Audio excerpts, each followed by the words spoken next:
हमारे last lecture के अंदर हमने स्ट्रेटेजिक मैनेजमेंट के चैप्टर 6 को कवर किया था। एंड चैप्टर 6 के अंदर हमने कौन कौन से टॉपिक्स को अभी तक कवर कर लिया वो यहाँ पे एक बार ब्रीफली आपको बताता हूँ। लास्ट हमने इंडेक्स देखा था चैप्टर 5 के लिए, where we have finish chapter 5। Chapter 6 में अगर आप देखो, हमने मार्केटिंग स्ट्रैटेजी को फिनिश किया, फाइनेंशियल ख़त्म किया, प्रोडक्शन स्ट्रैटेजी फिनिश किया, लास्ट में हमने रिसर्च एंड डेवलपमेंट को फिनिश किया। Now we are left only with what, we are only left with HRM strategy. अब देखो HRM स्ट्रैटेजी को हम चैप्टर 7 के साथ लिंक करेंगे। ओके, सो जिस दिन मैं चैप्टर 7 आपको पढ़ाऊंगा उसमें हम स्टार्ट करेंगे HRM के साथ। तो HRM we will cover along with our chapter number 7, correct. और इजी सा है, कोई बहुत ज़्यादा डिफिकल्ट नहीं है यहाँ पे आपके पास, राइट। बट ये इधर ज़्यादा अच्छे से आपका लिंक हो जाता है। हालांकि ऐसा कुछ नहीं है कि इन दोनों का कोई कनेक्शन है, बट मैं इसको अच्छे से लिंक करवा पाता हूँ। ये फिर आपका चैप्टर है, ये हम बाद में अगेन कवर करेंगे। इसमें बेंचमार्किंग, BPR और ये सारे आते हैं। तो अभी अभी हमने जो पास्ट पेपर चेक किया था, ये वाला था वो स्ट्रेटेजिक चेंज, इसके ऊपर वो क्वेश्चन आया था MTP के अंदर। Now today we are going to again get back to our chapter number 2। In chapter number 2 हमने इनको कवर किया था, internal analysis, BCG matrix, ANSOF matrix. आज हम ADL मैट्रिक्स, जनरल इलेक्ट्रॉनिक, इसको कवर करेंगे। Further we will go ahead with the SWOT analysis, TOWS analysis and globalisation. तो आज का हमारा टारगेट रहेगा कि हम ये 10 पेज को यहाँ पे कवर करें। अब आप इसमें चेक करो, अगर हम ADL मैट्रिक्स की बात करें तो चैप्टर 2 में आपको मिलेगा ADL matrix is, ADL stands for Arthur D little. Okay, so Arthur D Little ने एक मैट्रिक्स बनाया था। हालांकि एग्जाम पर्सपेक्टिव से अगर बताऊं तो ADL मैट्रिक्स मुझे इतना ज़्यादा इंपॉर्टेंट लगता नहीं है। अगेन आई से, मुझे लगता है कि ये इतना इंपॉर्टेंट नहीं है, नॉट नेसेसरीली इंस्टीट्यूट को भी ऐसा ही लगे। हो सकता है ये एग्जाम में आ जाए। और मुझे क्यों लगता है ये इतना इंपॉर्टेंट नहीं, बिकॉज आप इसका मैट्रिक्स देखो, इसका मैट्रिक्स कुछ इतना बड़ा है। So you have 5 different competitive positions, जैसे कि dominant position, strong position, favorable, tenable and weak। इसके अलावा अगर आप stages देखोगे तो embryonic। So it is a proper 5x4 matrix। 5x4 matrix मतलब इसमें टोटल इसमें आपके पास 20 बॉक्सेस है जिसको आपको स्टडी करना है। सो थोड़ा सा ये आपके लिए, मेरे को लगता है एग्जाम पर्सपेक्टिव से कि ये मैट्रिक्स बनाना आपके लिए आ जाए, ऐसा चांसेस थोड़े इसके कम है, काफ़ी हद तक कम लगते हैं मेरे को। बट स्टिल हम ADL मैट्रिक्स को यहाँ पर पढ़ेंगे, कॉन्सेप्ट क्या है। So ADL, as I said, ADL stands for Arthur D Little, correct, क्योंकि आर्थर डी लिटिल ने इस मैट्रिक्स को बनाया था तो इसका नाम ADL मैट्रिक्स रख दिया। Arthur D. Little is also what? Basically, ADL matrix is also what? It is also a tool for portfolio analysis. तो आप portfolio analysis करने के लिए, it's a portfolio analysis technique. And in case of ADL matrix हम यहाँ पर किसको rely करते हैं? We rely on two things. तो अगर ADL matrix के ऊपर question आए तो you should be in a position to answer two things. That ADL matrix takes into consideration two things. One is what? One is your product life cycle. दूसरा ये आपका देखता है what is the stage of competitiveness, कि organisation का competitive, या इसी को मैं बोल दूं बिजनेस स्ट्रेंथ, जो अभी हमने 5 लेवल्स में देखा था। सो जो प्रोडक्ट लाइफ साइकिल है ये 4 स्टेजेस में है, और आपका बिजनेस स्ट्रेंथ या कॉम्पिटिटिवनेस ये 5 स्टेजेस में रहेगा। So the approach is again a 2-dimensional matrix. So again it is given, it's a 2-dimensional matrix based on the stage of industry maturity and the firm's competitive position, जिसमें आप environment का assessment करोगे और business strength को assess करोगे।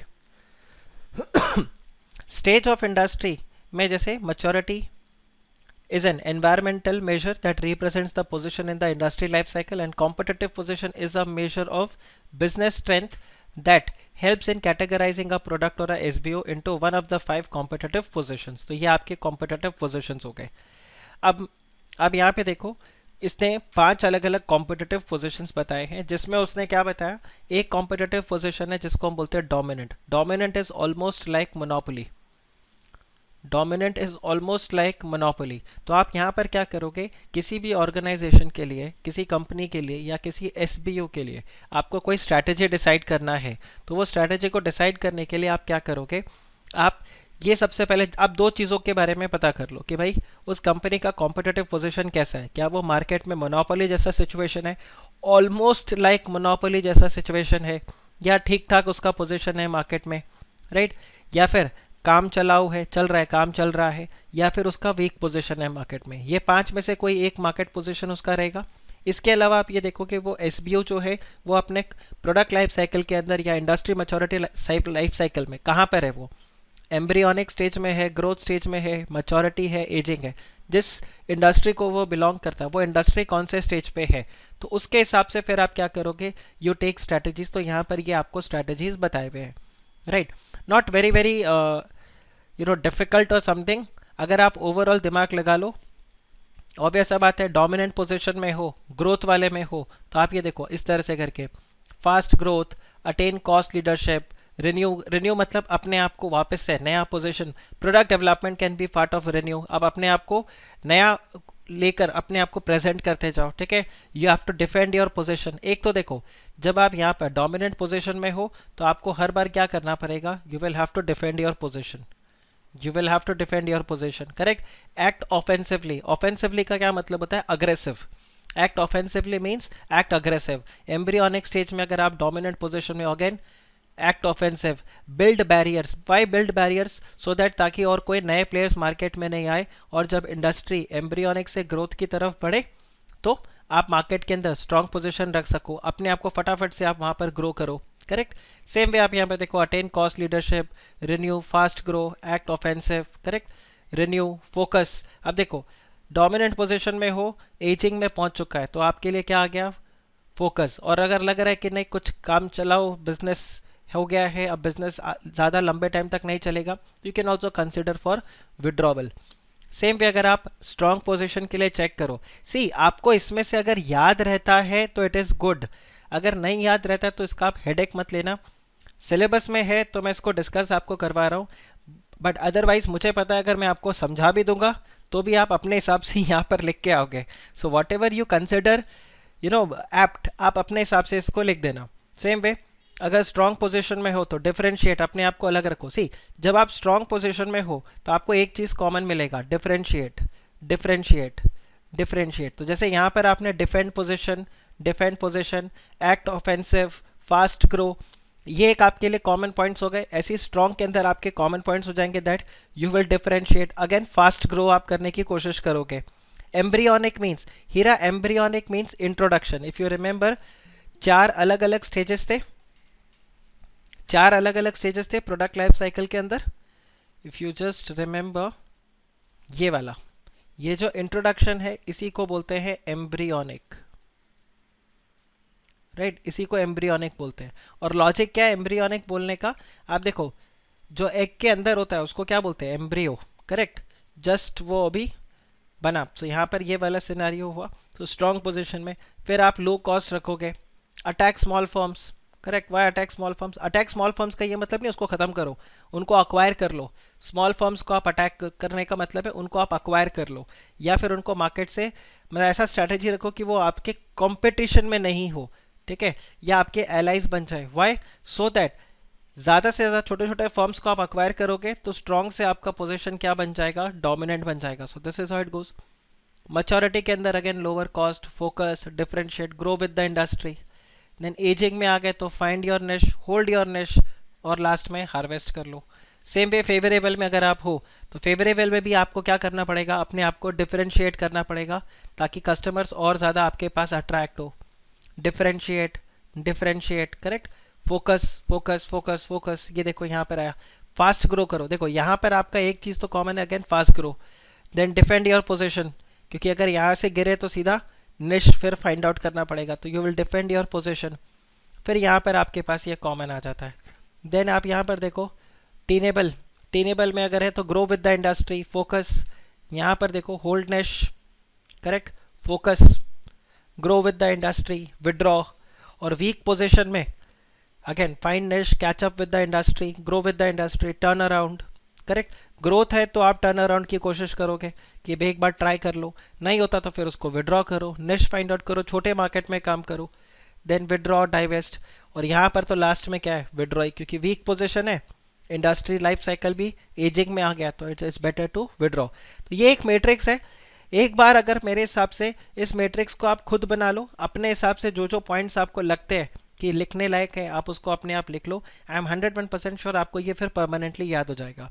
Otherwise इसमें बहुत ज़्यादा हेडेक लेने का ज़रूरत नहीं है। एज आई सेड, मैट्रिक्स बनाने को तो शायद ही आए, बट अगर आ गया और आपने अगर खुद से एक बार लिखा हुआ है, सपोज करो इसका आपने 50% भी अगर परफॉर्म कर दिया, तो आप ये मान के चलना कि आपने 90% ऑफ द क्राउड से अच्छा परफॉर्म किया है, बिकॉज 90% ऑफ द क्राउड इसको छोड़ के जाएगा, इसको छोड़ के जाएगा। पहले तो ये दिमाग में ही नहीं जाता, राइट, और इतना बड़ा मैट्रिक्स याद नहीं रहता। मैंने आपको ट्रिक बता दिया, एक बार इस मैट्रिक्स को खुद से बना लेना तो आपको अपने आप याद हो जाएगा, right. So this is the position. Now what is the dominant market position? तो जैसे मैंने आपको बताया, डोमिनेंट मार्केट पोजीशन के अंदर आपके पास क्या आ जाता है?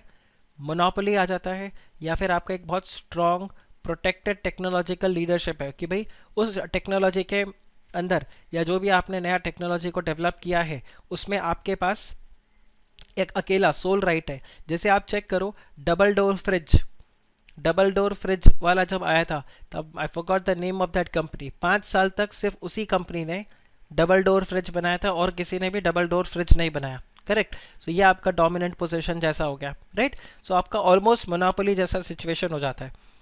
फिर अगर आप स्ट्रॉन्ग पोजीशन के अंदर देखोगे तो यहाँ पर फर्म के पास क्या है? Firm will have a considerable degree of freedom over the choice of its strategy. मतलब उसको अपने कॉम्पिटिटर्स को स्ट्रेट अवे फॉलो नहीं करना, यहाँ पर उसको अपने कॉम्पिटिटर्स को स्ट्रेट अवे फॉलो नहीं करना, उसको कॉपी नहीं करना, उसके पास फ्रीडम रहेगा कि वो खुद अपना स्ट्रेटेजी बना सके। So if you remember last class में हमने देखा था 3 तरह का एक्शन, कि आप एक फॉलो करते हो, करेक्ट, आप कॉपी करते हो, या फिर आप जैसे हो वैसे ही रहते हो, कॉस्ट के ऊपर फोकस करते हो। तो ये वो वाले ऑर्गेनाइजेशन है जो अपने हिसाब से यहाँ पर काम चला सकते हैं, अपना स्ट्रैटेजी खुद निकाल सकते हैं, and they are often able to act without its market position being unduly threatened by the competition. तो ये एक आपका स्ट्रॉन्ग पोजीशन हो जाएगा। फेवरेबल पोजीशन में आप उसको बोलोगे दैट इंडस्ट्री जो है आपका, when the industry is fragmented, right, fragmented मतलब सब स्कैटर्ड है and there is no one competitor who stands out clearly. तो आप क्या बोलोगे यहाँ पर? फेवरेबल है, और this results in market leaders having a reasonable degree of the freedom. जैसे आज की डेट में अगर आप बोलो तो एविएशन सेक्टर, एविएशन सेक्टर, आप में से कितनों ने कल का न्यूज़पेपर पढ़ा? आप में से कितनों ने कल का न्यूज़पेपर पढ़ा? कल एविएशन सेक्टर की एक कंपनी के ऊपर न्यूज़ आया है, EY related, auditors, EY related. Are you aware of that? आप चेक करना, कल ईवाई ने रेड फ्लैग्स इशू किए हैं फॉर एयर एशिया। जाकर इसको आप पढ़ना, you will find this report. I think बहुत सारे न्यूज़पेपर्स में आया था, मैंने इसको पढ़ा है बिजनेस स्टैंडर्ड में, इसका एक रिपोर्ट मेरे को फिनेंशियल एक्सप्रेस में भी मिला, और एक रिपोर्ट इसका इंडियन एक्सप्रेस में था। इकोनॉमिक टाइम्स मैंने कल का नहीं पढ़ा है, मे बी इकोनॉमिक टाइम्स में भी आपको इसके ऊपर रिपोर्ट, इकोनॉमिक टाइम्स में भी आपको इसका रिपोर्ट मिल सकता है। आप चेक करना ये वाला ना, जब भी इस टाइप का रिपोर्ट आता है ना, as a chartered accountant students you should go and read these kind of reports. क्यों? क्योंकि आपको मैं बताता हूँ, आप चेक करो, एक ईवाई जैसी फर्म ने रेड फ्लैग्स इशू किए। रेड फ्लैग्स मतलब एरिया ऑफ कंसर्न। तो आप चेक करो ऐसे क्या मैटर्स थे, ऐसे क्या पॉइंट्स थे जो कि ईवाई ने रेज किए हैं as the area of concern. क्योंकि कल को जब आप ऑडिट करने के लिए आप जाओगे, या कल को जब आप ऑडिटर बनोगे, ये सब आपके लिए क्या हो जाएगा? These are your life case studies, जिससे आप क्या कर सकते हो? सीख सकते हो, right. These are your life case studies, आपके सारे केस स्टडीज हो जाएंगे जिनसे आप यहाँ पर लर्निंग्स ले सकते हो। जितना अच्छा आपको यहाँ पर लर्निंग्स मिलेगा उतना नहीं। आप में से किसी ने भी, आई एम वेरी श्योर, सत्यम का जजमेंट नहीं पढ़ा होगा ऑडिटर्स के ऊपर। यस यस, करेक्ट, सर्वेश ने जैसे यहाँ पर बताया, the current liabilities are exceeding its current assets, right, red flag है वो। और आपको मैं बताता हूँ, सत्यम का अगर आप ऑर्डर पढ़ोगे ना, सेबी का ऑर्डर पढ़ोगे, या फिर सिक्योरिटीज अपीलेट ट्रिब्यूनल, इसका आप ऑर्डर पढ़ोगे, राइट, इनके ऑर्डर को आप पढ़ना, वहाँ आपको सब मिलेगा, यू विल फाइंड एवरीथिंग। आपके AAS जो बेसिकली आज की डेट में आपके स्टैंडर्ड्स ऑन ऑडिटिंग आ गए, AAS ऑडिटर का role, everything you are going to get it here when you will read this order, right. Just एक बार ओवरव्यू करना, यू विल अंडरस्टैंड। या फिर एक काम करूँगा, एक आर्टिकल है मेरा, मैं वो शेयर कर दूंगा, या तो आपके साथ आज ही इसका एक लिंक शेयर कर दूंगा। I have written a article, it's a 8 page article that I have written and I have done nothing, I have just summarise the said judgement, right. Just read that article, you will get a good understanding कि कैसे यहाँ पर जब ये live case studies आते हैं, जब news होते हैं, उससे आप कैसे अपने नॉलेज को अपग्रेड कर सकते हो। लाइक मैंने तो ये जो ऑडिट के स्टैंडर्ड्स थे वो बैक इन 2013 में पढ़ा था, जब मैंने सीए का फाइनल का एग्जाम दिया था। उसके बाद से तो स्टैंडर्ड्स आज तक नहीं पढ़ा। Now when I was reading this, मेरे को लिटरल में एक एक करके सब याद आ रहे थे। और वहाँ पर जब डबल एएस का रेफरेंस हुआ था, ऐसे से पहले डबल एएस था, तो मैंने तो डबल एएस पढ़ा था, फिर ऐसे पढ़ा, क्योंकि when I was a student of CA तभी सत्यम का कांड हुआ था उस टाइम पे। तो हमने पहले डबल एएस पढ़ा था, फिर एक अटेम्प्ट हम फेल हो गए और सत्यम भी फेल हो गया था, और फिर स्टैंडर्ड्स ऑन ऑडिटिंग आ गया। तो हमारे लिए एक बहुत मेजर अमेंडमेंट था डबल एएस से एएस, स्टैंडर्ड्स ऑन ऑडिटिंग। तो डबल एएस 1 2 3 4 जो ये सारे प्रोविजंस थे वो सब याद थे, करेक्ट। तो वो बिल्कुल कोरिलेट कर पा रहा था। आप सोचो 10-12 साल पहले का पढ़ा हुआ, ये सब इजीली कोरिलेट आपको हुआ। तो डेफिनेटली आप भी यहाँ पे चेक करना। Now coming back to this, हमने जब फेवरेबल देखा, फेवरेबल का क्या है सिनेरियो कि वहाँ पर कोई भी एक कॉम्पिटिटर नहीं है, मार्केट कैसा है, पूरी तरह से स्कैटर्ड है। देन टेनेबल पोजीशन में आप क्या बताओगे? टेनेबल पोजीशन वो जो फर्म क्या कर रहा है, एक सेटिस्फैक्टरीली काम कर रहा है, काम चलाओ चल रहा है, काम चल रहा है and they can justify staying in the industry, ठीक है। बट ये क्या होते हैं? They are vulnerable, okay. Vulnerable का क्या मतलब होता है? इनके ऊपर काफ़ी खतरा है इस समय, ठीक है। इनके ऊपर काफ़ी ज़्यादा खतरा है, क्योंकि कंपटीशन धीरे धीरे बढ़ेगा। वैसे वैसे हो सकता है कि जो बाकी फॉर्म्स हैं वो और ज़्यादा स्ट्रांग हो जाए, ठीक है। तो हो सकता है ये मार्केट में फिर आउट हो जाए। इसीलिए इनको क्या होना पड़ेगा? They will have to be proactive, they will have to be proactive. Now what do you mean by proactive? Proactive का मतलब होता है आपको पहले से आइडिया होता है। जैसे फिलहाल आप क्या बोलोगे? विकास दुबे वाज प्रोएक्टिव, उसको पता था कि अगर मैं यूपी में पकड़ा गया तो मेरे को सीधा गोली मार देंगे, करेक्ट। तो इससे उसने उसने क्या किया? पब्लिकली आकर उसने सरेंडर कर दिया, चिल्ला चिल्ला कर बोला, अरे मैं कानपुर वाला विकास दुबे, कानपुर वाला विकास Dubey.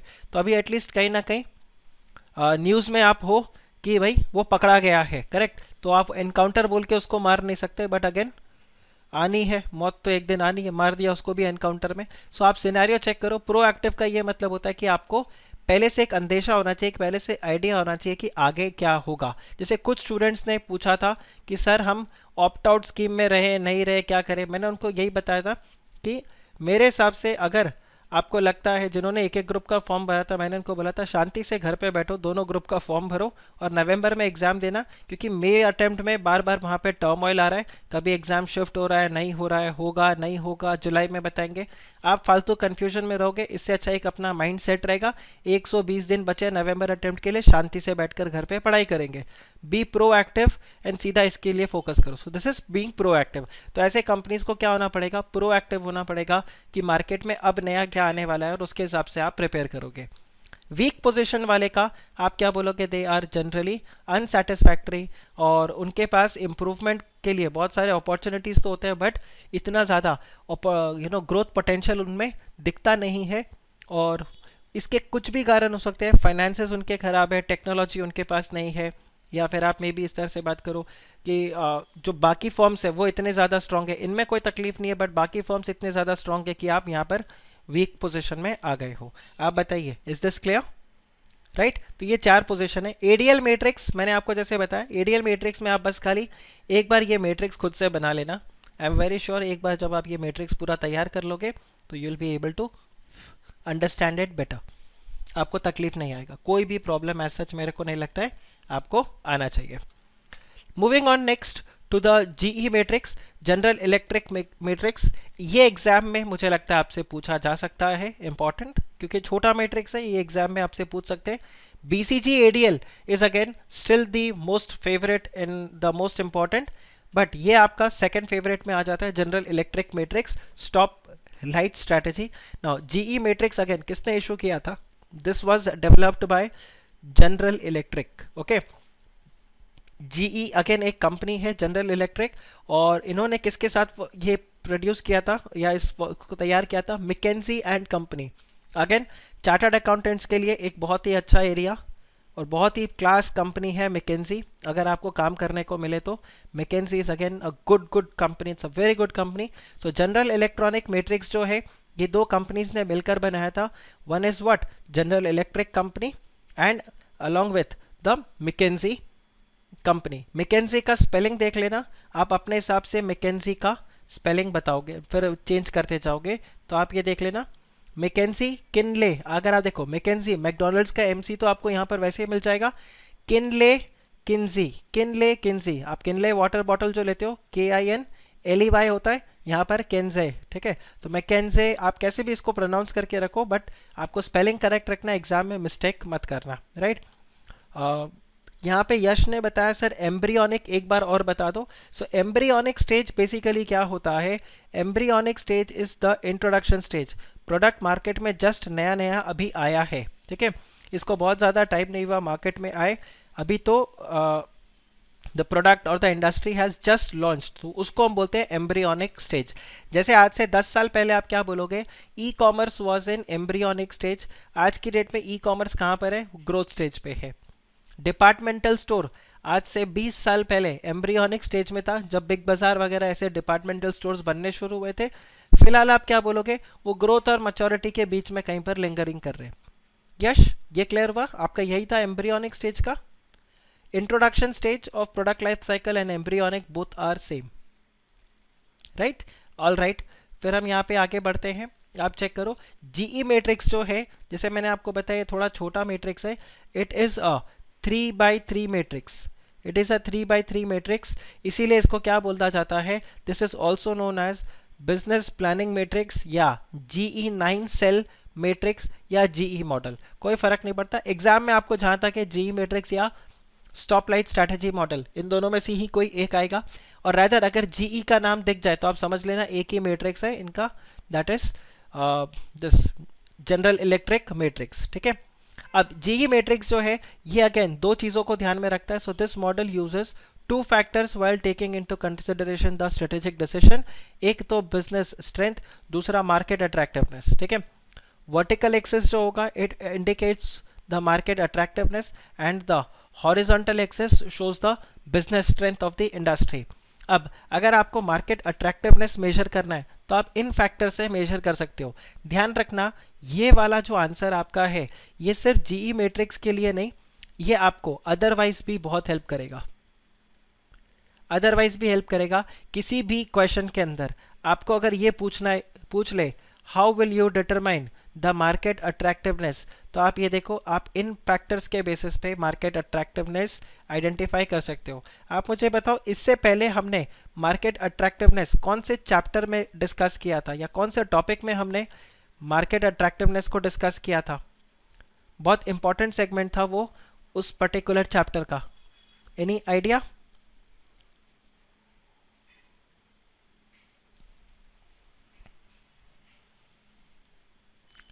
Michael Porter 5 forces, fantastic Vishal, बिल्कुल करेक्ट। हमने वहां पर चेक किया था बिजनेस लेवल स्ट्रैटेजीज को, जब हम डिस्कस कर रहे थे तो वहां पर हमने इसको कवर किया था।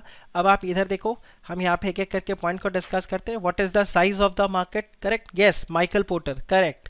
देन मार्केट ग्रोथ रेट हम वहां पर चेक करेंगे, किस स्पीड से ग्रो रहा है, industry profitability, competitive intensity, if you remember 5 forces, industry rivalry, right, then availability of the technology, pricing trend, overall risk and return of the industry, opportunity of the differentiation of the products and services, demand variability, segmentation, correct, and segmentation भी याद है हमने check किया था। आप पूरे के पूरे मार्केट को केटर नहीं कर सकते, इसीलिए बड़े मार्केट को आप छोटे छोटे सेगमेंट्स में स्प्लिट करते हो एंड अकॉर्डिंगली फिर एक एक सेगमेंट को आप हिट करके वहां पर टारगेट करते हो। Targeted marketing, if you remember again this was there in marketing strategy, right और फिर ये आ जाता है आपका डिस्ट्रीब्यूशन स्ट्रक्चर किस तरह से है।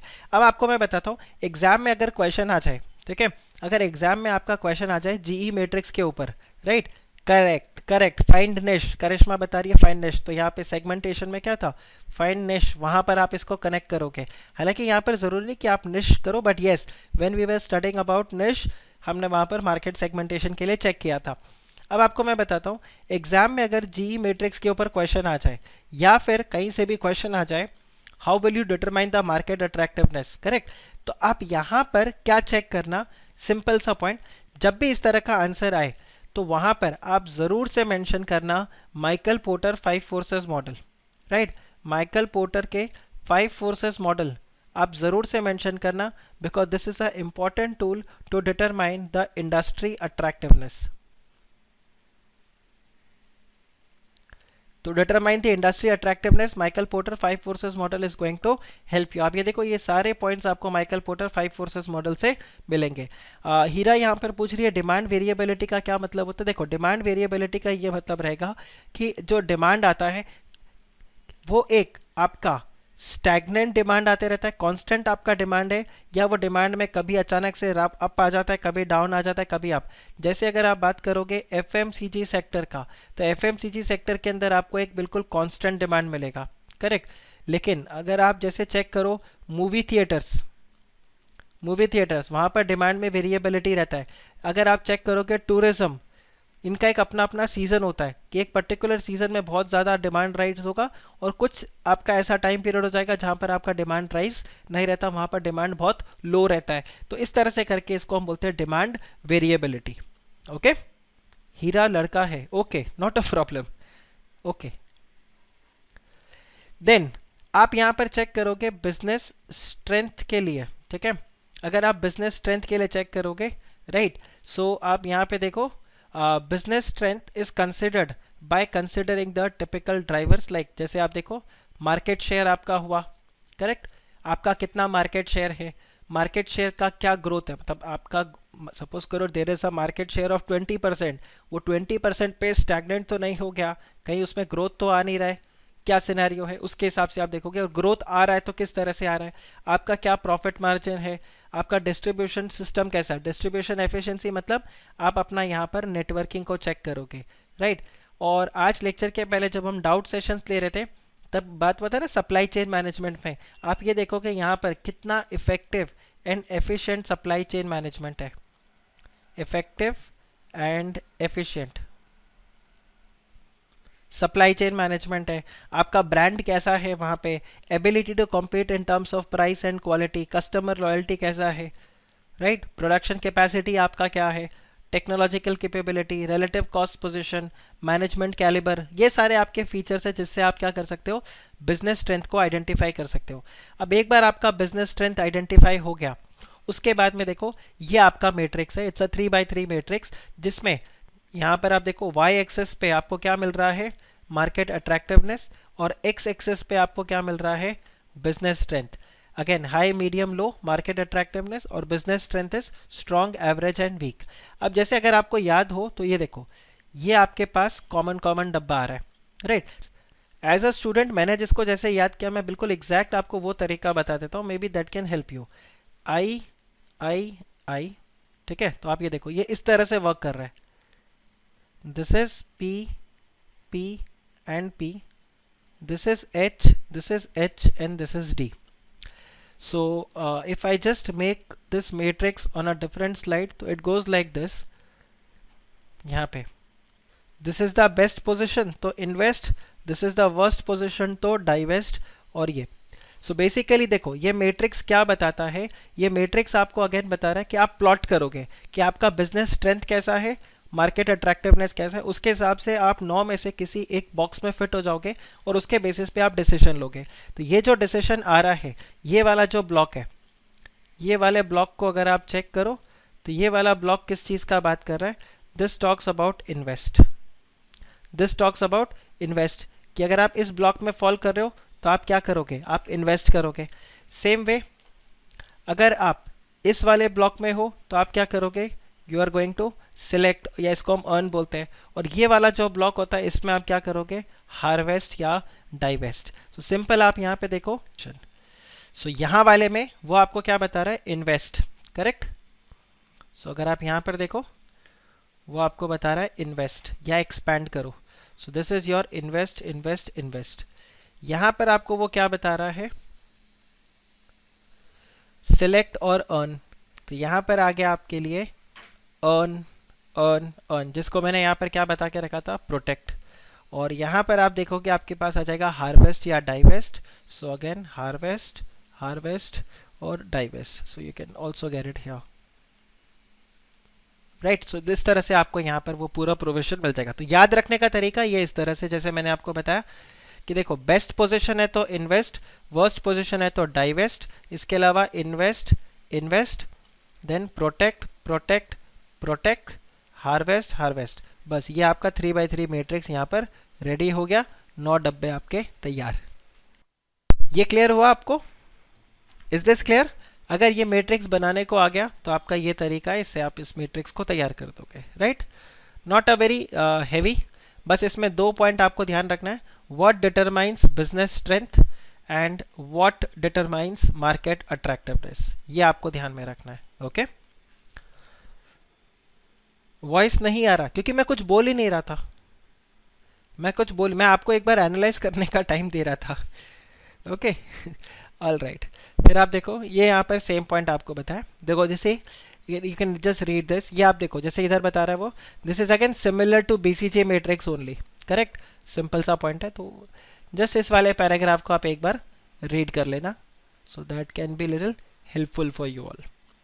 अब अगर हम फर्दर यहाँ पे देखें तो one of the most important topic for your exam, that is what, that's your स्वॉट एनालिसिस. नाउ जितने भी यहाँ पे फाउंडेशन में बिजनेस एंड कॉमर्शियल नॉलेज पढ़े हुए हैं, आप सबको याद आना चाहिए स्वॉट एनालिसिस. आपने बीसीके में भी चैप्टर नंबर 2 में पढ़ा होगा इसको, right. And apart from that अगर आप देखो इफ आई से, वहाँ पर चैप्टर 2 में एक और था, using the strength, minimise the weakness, capitalise the opportunity and neutralise the threat. कितनों को वो डायग्राम याद है? वैसे 4 डायग्राम बना हुआ था मॉड्यूल के अंदर. Using the strength, minimise weakness, capitalise opportunity, neutralise the threat, right. तो ये वही वाला, ये लाइन आप बिल्कुल याद रखना. ये आपके आंसर में कहीं ना कहीं हेल्प करेगा. मैं लिख भी देता हूँ इसको इधर. सो स्वॉट एनालिसिस में using strength, minimise the weakness, capitalise the opportunity and neutralise the strength. तो ये 4 आपके पास प्रोविजन आ जाएगा विद रिस्पेक्ट टू द स्वॉट एनालिसिस. अब अगर आप देखोगे स्वॉट एनालिसिस के लिए तो आप देखो व्हाट इज स्वॉट में स्ट्रेंथ. देखो स्ट्रेंथ क्या होगा, वर्डिंग्स याद रखना. इनहेरेंट कैपेबिलिटी, ये आपको बिजनेस एंड कॉमर्शियल नॉलेज में भी मैंने बताया था, आपको याद रखना है. Strength is inherent capacity, weakness is inherent limitation, opportunity is your favourable condition, okay. And threat की अगर मैं बात करूं so that's your unfavourable condition, correct. तो आप यहाँ पे देखो स्वॉट एनालिसिस में यही आता है. स्ट्रेंथ से आपको फायदा क्या होगा? Strength will help you to gain strategic advantage over your competitors. Weakness आपके लिए क्या करेगा? It will create strategic disadvantage. और अपॉर्चुनिटीज आपको क्या करेगा? It will enable you to strengthen the position. And threat क्या करेगा? इट कैन कॉज रिस्क और damage to the organisation's position. आप बताइए ये पॉइंट्स आपको क्लियर हुए? 4 पॉइंट्स तो आपके यहीं पर बन गए. What is strength, what is weakness, what is opportunity, what is threat, what strength can do, what weakness can do, what opportunities would do, and what is going to be the impact of threat. तो आपको ये ध्यान रखना है. Further अगर आप देखो कोई भी ऑर्गेनाइजेशन है वो स्वॉट एनालिसिस अगर करेगा तो स्ट्रेंथ और वीकनेस ये दोनों कहाँ पर मिलेंगे? स्ट्रेंथ और वीकनेस आपको ऑर्गेनाइजेशन के विद इन मिलेंगे. एंड अपॉर्चुनिटीज एंड थ्रेट्स ये आपको ऑर्गेनाइजेशन के बाहर, you are going to get outside the organisation. This you are going to get within the organization and this you are going to get outside the organization. Inherent मतलब आपके अंदर within, आपके अंदर within, आपके अंदर within. जैसे कई बच्चों को आप बोलते हो ना कि भाई बड़ा शैतान है, राइट. तो आप बोलते हो शैतानिया इनहेरेंट है, बाय डिफॉल्ट पैदा हुआ तब से इतना शैतान है वो, करेक्ट. मतलब हाइपर एक्टिव बच्चे, सो उसको हम क्या बोलते हैं? Inherent. It's within, it's within, right. और अगर आपको मैं बताऊं, जैसे रिलायंस इंडस्ट्रीज के लिए आप बोलोगे कॉस्ट कम करके अपने गुड्स को बेचना या मार्केट को तोड़ना, this is a inherent strategy of Reliance. This is a inherent strategy of Reliance, right. So ये आपके पास आ जाता है when you talk about inherent, that is something within opportunities and threat. Correct, ये आ गया, राइट. जसप्रीत बुमराह के लिए आप क्या बोलोगे? Swing is inherent in him, मतलब नॉर्मल बॉल भी डालता है तो वो स्विंग कर जाता है. So that's a inherent thing. Okay, so that's how it goes. हाँ, मतलब ये हीरा का हाँ सर मुझे वैसा सुनाई दिया, अरे बस करो सर, हो गया, समझ गया मैं. एनीवे, राइट, आप देखो, द मेजर पर्पस ऑफ स्वॉट analysis is what? It is to enable the management to create a firm specific business model, right, that will best align or fit to match the organizational resources and capabilities to the demand of business environment which creates in which it operates. हाँ हाँ, अरे relax Heera, not a problem. चलो यहाँ पे फिर से focus करो, क्या था सिनारियो कि मेन पर्पस क्या होता है स्वॉट एनालिसिस का. स्वॉट एनालिसिस बेसिकली हर ऑर्गेनाइजेशन को अलाउ करता है ये पता करने के लिए कि क्या उसके स्ट्रेंथ और वीकनेस है और मार्केट में अभी क्या अपॉर्चुनिटीज और थ्रेट है. अगर एक बार ये पता चल जाए, उसके बाद आप क्या करते हो? You develop the strategy, you plan your strategy accordingly, और इसी के हिसाब से आप क्या करते हो? Then the strategic managers, they compare and contrast the various alternative possibilities which a strategist have against each other, right. और उसके हिसाब से फिर वो क्या करते हैं? अपने जो भी उनका यहाँ पे स्ट्रैटेजी रहेगा उसको वो डेवलप करेंगे. फिर फर्दर आप देखो, ये आ गया, हमने ऑलरेडी इसको पढ़ रखा है, corporate level strategy. Correct.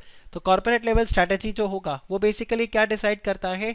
What businesses we should be in, correct, how to maximize the long term profitability of the organization, correct, ऐसी क्या चीज़ें करें, right, कौन से businesses में मेंटर करें जिसमें competitive advantage मिले.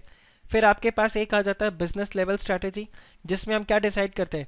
overall competitive position, थीम जो रहेगा पूरे ऑर्गेनाइजेशन का. Remember, now this is again something, अब आपको बहुत केक वॉक लगेगा ये वाला, क्योंकि हमने ऑलरेडी चैप्टर 4, 5, 6 एकदम डिटेल में कवर करके रखा हुआ है, राइट.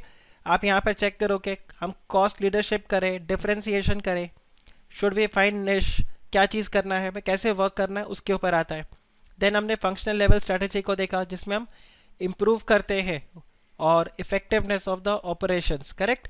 तो एंड ग्लोबल स्ट्रैटेजी अपने पास आता है, जो आज के लेक्चर का लास्ट टॉपिक आपका होगा, जहाँ पर हम ये अंडरस्टैंड करने की कोशिश करते हैं कि हम एक जगह से, मतलब एक कंट्री से दूसरी कंट्री में जब जाएंगे तो क्या कॉम्पिटिटिव एडवांटेज हमें उससे मिलेगा, और उन सबको हम यहाँ पर डिस्कस करेंगे इन द ग्लोबल स्ट्रैटेजी. अब कोई भी ऑर्गेनाइजेशन अगर होगा, ठीक है, वो 3 फैक्टर से इन्फ्लुएंस होता है. एक तो उसका खुद का मार्केट पोजीशन, दूसरा एनवायरनमेंट में भी नेचर और मतलब जो एनवायरमेंटल अपॉर्चुनिटीज और थ्रेट है वो कैसा है. इसके अलावा ऑर्गेनाइजेशन का capability to capitalise the opportunity and protect against the threat. तो ये 3 चीज़ें हर ऑर्गेनाइजेशन के लिए इंपॉर्टेंट रहेगा. अब देखो, ये जो आपके पास क्वेश्चन है, ये इंडिपेंडेंट क्वेश्चन आपको एग्जाम में मिलेगा. What is the significance of स्वॉट एनालिसिस, बिल्कुल ध्यान रखना, one of the most important question. और इसमें फेंकोगे तो मार्क्स नहीं मिलेगा, मतलब फेंकने पे नहीं चलेगा आपको. When we talk about the concept of स्वॉट analysis, so when we talk about स्वॉट analysis here, तो आप यहाँ पे देखो, सबसे पहला पॉइंट आपको क्या बताया? It provides a logical framework of analysis. ठीक है, ऑब्वियसली लॉजिकल फ्रेमवर्क क्यों आ जाता है? बिकॉज ये सबसे पहले क्या करता है? ये स्ट्रेंथ, वीकनेस, अपॉर्चुनिटीज और थ्रेट को देखता है. करेक्ट. और उसके बेसिस पे आपको वो एक आपके बिजनेस सिचुएशन के बारे में बताता है, और उसके हिसाब से आप क्या करते हो? स्ट्रेटेजिक ऑल्टरनेटिव्स को डेवलप करते हो, and based on that you get the select, basically कौन कौन से स्ट्रेटेजीज आपको यहाँ पर सिलेक्ट करने. If you remember BMC concept, if you remember the BMC concept, उसमें जो एम था, राइट, ये मीन्स आप कैसे डिसाइड करते हो? The means are decided based on the स्वॉट एनालिसिस ओनली. ओके, तो यहाँ पर आपको चॉइस ऑफ स्ट्रेटेजी पूरा मिल जाता है. ठीक है, variation in managerial perception about the organisation strength and weakness, opportunities and threat leads to approach of specific strategy which finally leads to the correct choice of the strategy, and that takes place through the interactive process. तो basically it provides a logical framework of analysis. इसके अंदर अगर आपको कोई 2-3 points याद रखने हैं तो वहाँ पर आपका 2-3 पॉइंट्स क्या होगा? थ्रू SWOT एनालिसिस, ठीक है, जब आप स्वॉट एनालिसिस कर लेते हो, थ्रू स्वॉट एनालिसिस आपको पूरे ऑर्गेनाइजेशन का और आपको पूरे इंडस्ट्री का सिचुएशन एनालिसिस हो जाता है, राइट। बिजनेस एंड इंडस्ट्री का सिचुएशन एनालिसिस हो जाएगा। ये रादर एक काम करता हूँ, इसको मैं एक अलग से स्लाइड में लिख देता हूँ सो दैट आपको ये प्रॉपर याद रहे। So when we talk about significance, so यहाँ पर अपने पास पहला पॉइंट आ गया that it provides a logical framework. So when we talk about logical framework, तो इसमें आप क्या बोलोगे, थ्रू स्वॉट एनालिसिस हमें क्या होगा, we get the overall idea of the business as well as the industry। इसके बेसिस पे आप क्या करते हो, you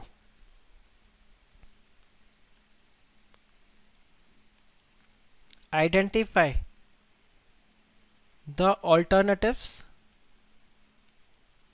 that can be adopted, correct. The strategic alternatives, उसको आप यहां पर आइडेंटिफाई करोगे। This results in the correct choice of the strategy, और इससे आपका overall effective strategic decision making होगा।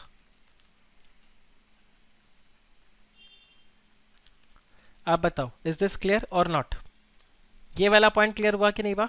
लॉजिकल फ्रेमवर्क, इसके हिसाब से आपको आंसर लिखना है, राइट। ये वाला क्लियर, फर्स्ट पॉइंट।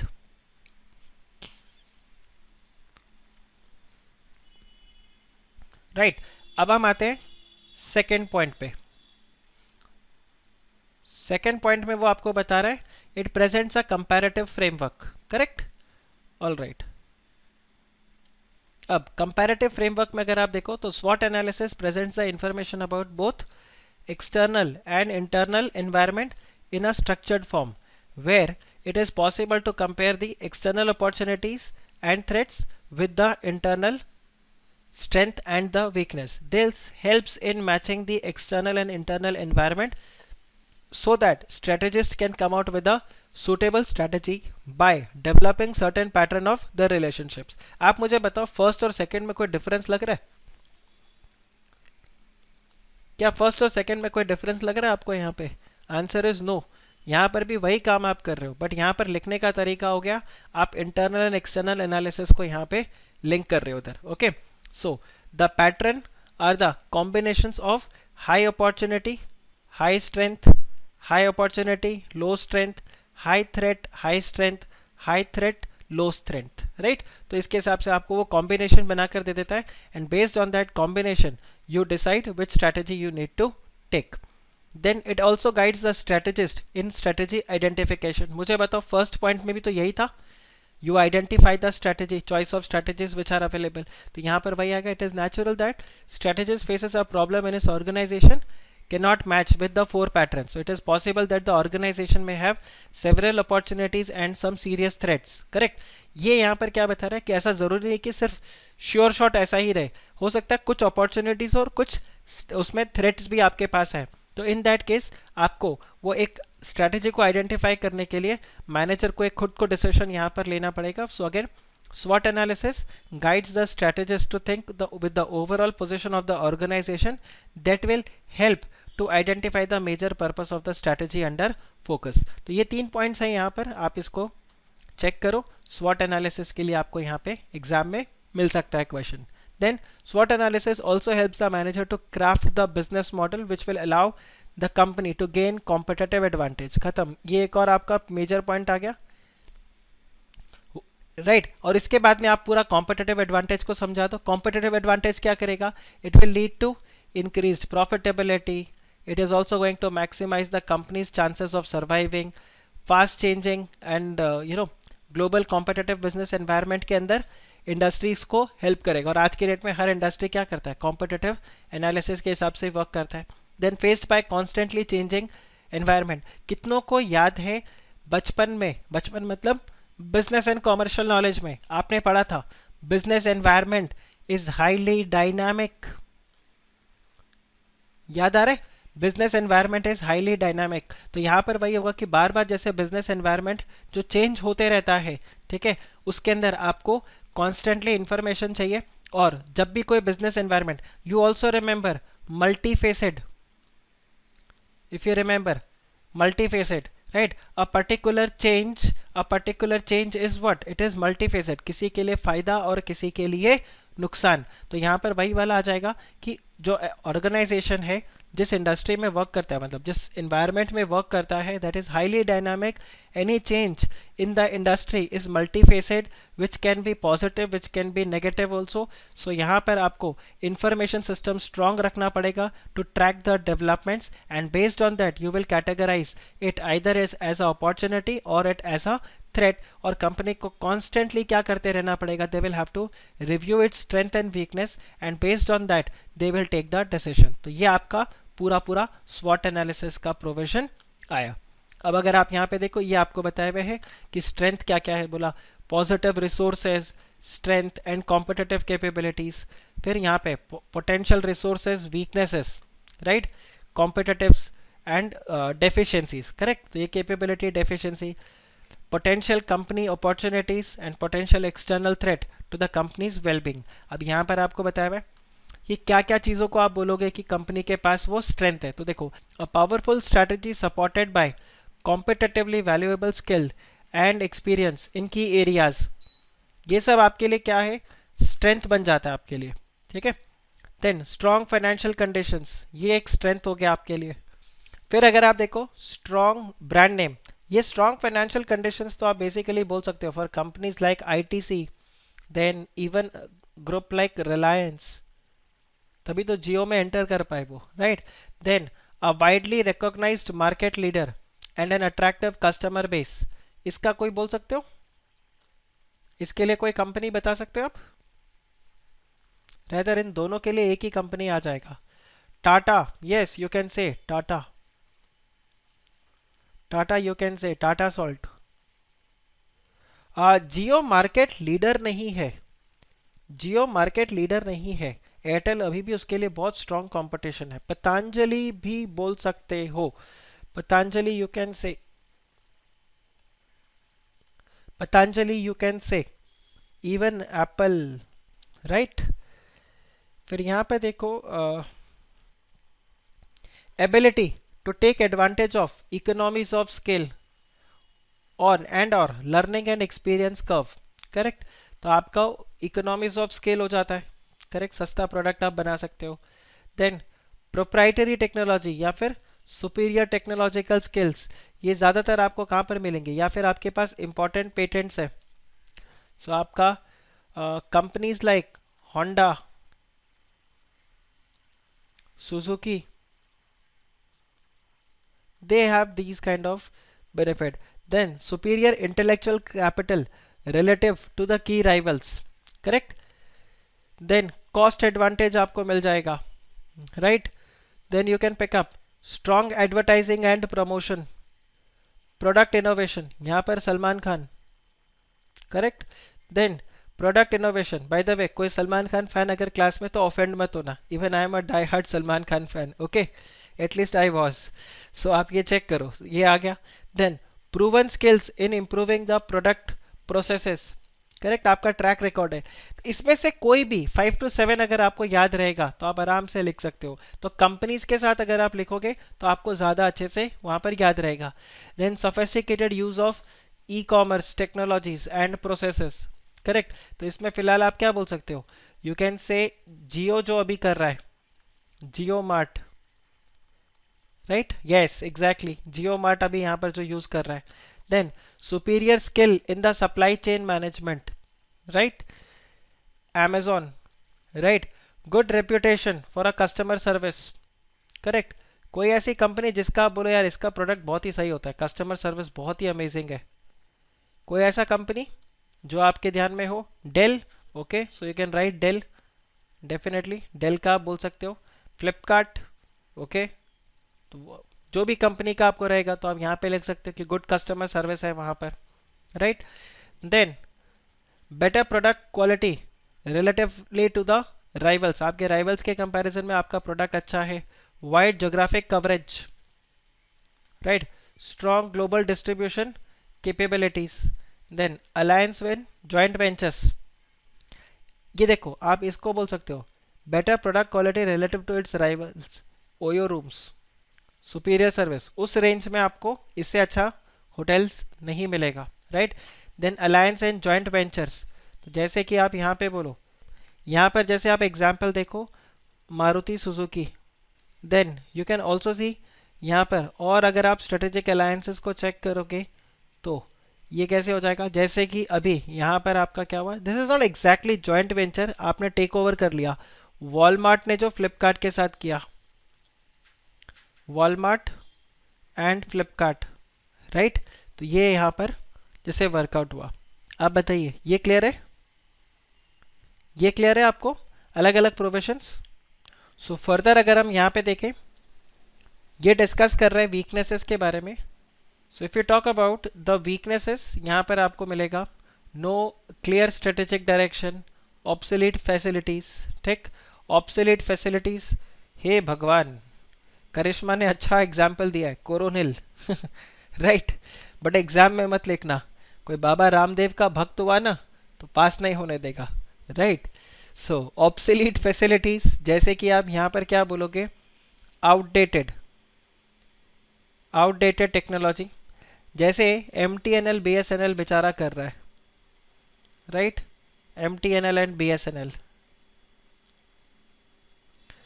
अभी हम 5G की बात कर रहे हैं और वो 4G के इक्विपमेंट्स को अभी तक खरीदने की बात कर रहा है. So that's how it goes. Exam में रिजल्ट में योगा करवाएगा, पता नहीं क्या क्या होगा यार. एनीवे देखो, weak balance sheet, burden with too much of debt, right. जैसे कि आज की डेट में तो इंडिया में बहुत सारे कॉरपोरेट हाउसेज आपको मिलेंगे, जैसे कि jet Airways, Reliance communication, air India. Correct, air India को लेकिन बहुत स्ट्रॉन्ग सपोर्ट है, हम टैक्स पेयर्स का अच्छा खासा सपोर्ट है एयर इंडिया को, right. Then higher overall unit cost as compare to competitors, कि आपका जो ओवरऑल कॉस्ट पर यूनिट है वो ज़्यादा आता है आपके कॉम्पिटिटर्स के कंपैरिजन में. फिर आपके पास यहाँ पर की स्किल्स जो है या कॉम्पिटेंसी है, lack of management in depth, इतना स्ट्रॉन्ग मैनेजमेंट टीम आपके पास नहीं है. देन सब पर प्रॉफिटेबिलिटी या no cost control measures which are taken, correct, ये वीकनेसेस में आ जाते हैं. Plagued with internal operating problem, again staffing का इशू होता है, मैनेजमेंट इशू हो सकता है, ऑपरेशनल इश्यूज आ सकते हैं यहाँ पे. Then falling behind the rivals in putting e-commerce capabilities and strategies in place, right. So basically आप चेक करो, जब ये आप ये देखते हो ना तारक मेहता, जब आप देखते हो वो बेचारा जेठालाल इस पॉइंट से बहुत ज़्यादा परेशान होता है. Sub par is less than the standard. Sub par means less than the standard, okay. So Jethalal को अगर आप नोटिस करो, वो बात बात पे एक ही बात बोलते रहता है, लाइक कि ई कॉमर्स वालों ने पूरा दिमाग खराब कर दिया, जब से ये ऑनलाइन आया है पूरा व्यापार खत्म कर दिया है, राइट. तो आप यहाँ पर देखो, जब ई कॉमर्स वाले जो है उनके कंपैरिजन में आप पीछे हट रहे हो.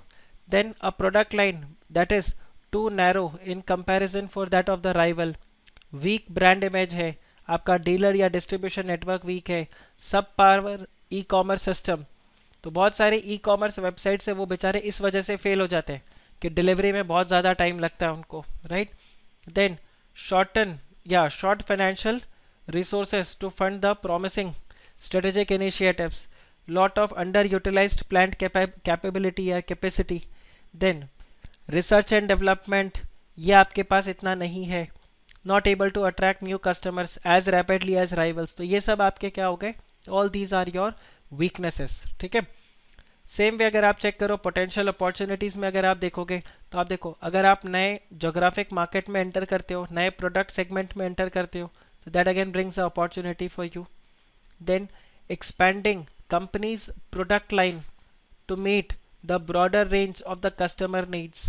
अ क्लासिक एग्जाम्पल, जैसे बहुत सारे कंपनी अभी सैनिटाइजर बनाने लग गए, राइट जो पहले सैनिटाइज़र नहीं बनाते थे, बहुत सारे कंपनीज सैनिटाइज़र बनाने लग गए। आपको आईटीसी का सैनिटाइज़र मिलेगा। Then even this company think वो शैम्पू या कुछ बनाता है, डाबर, डाबर का सैनिटाइज़र। आई थिंक आज की डेट में ऑलमोस्ट हर बड़ा कंपनी जो है, एफएमसीजी कंपनी, वो सैनिटाइज़र बनाने लग गया। Then utilizing the existing company's skill and technologies to enter into the new product line or businesses, right? Then using internet and e-commerce to dramatically cut out the cost and pursue new sales growth and opportunities. फिलहाल जो ई education चल रहा है अपना, right, online जो education चल रहा है, यहाँ पर वो पॉइंट आ जाएगा।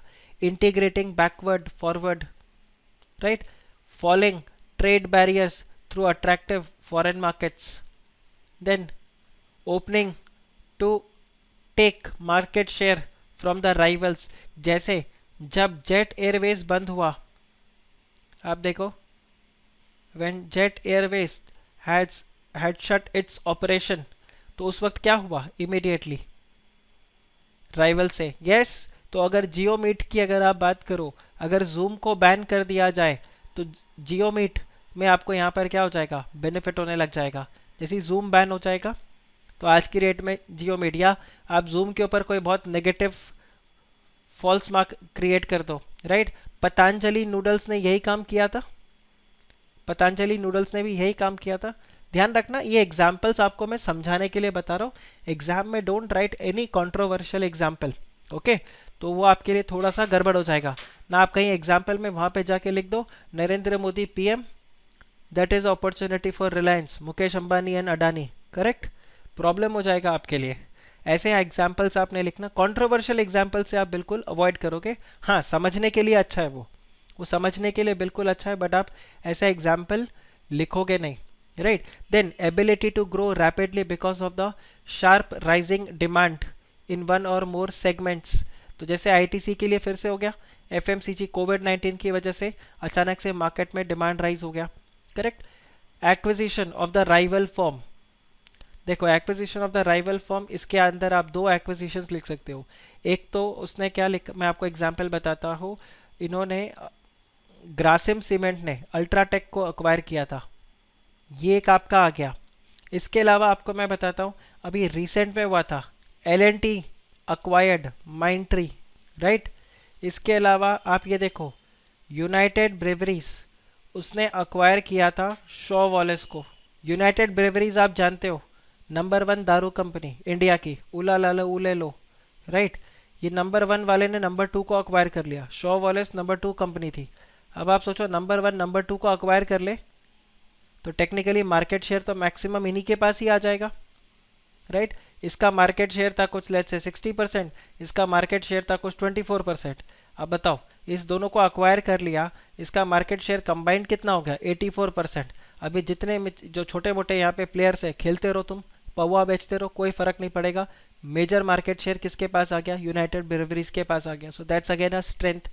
Then when you align joint ventures, जब आप बनाते हो to boost the competitive capability, तो यहाँ पर आपके पास बेनिफिट्स आ जाते हैं। तो ये सब आपके स्ट्रेंथ्स है, राइट।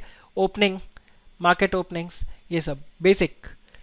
देन सेम वे अगर आप चेक करो, पोटेंशियल एक्सटर्नल थ्रेट, एक नया कॉम्पिटिटर आ गया Jio, right. Loss of sale due to substitute product, इसका एग्जाम्पल आप क्या दोगे, इसका आप एग्जाम्पल क्या दोगे, जैसे कि गूगल मीट और फिर ये जियो मीटिंग, देन सिस्को वेबएक्स, ये सब क्या कर रहे हैं, ये सब जूम का मार्केट खा गया, correct. Then mounting competition due to new internet startups, e commerce strategies, right. Then increasing intensity of the competition amongst the rival, technological change आ गया, स्लो डाउन आके रखा हुआ है मार्केट में, adverse shift in the foreign exchange rates and trade policies of the foreign government. आप ये देखो, चलो इससे रिलेटेड एक एक्स्ट्रा पॉइंट आपको बताता हूँ, अभी बताऊंगा आगे, इसको डिस्कस करता हूँ, आप चेक करो। Then costly new regulatory requirements, correct.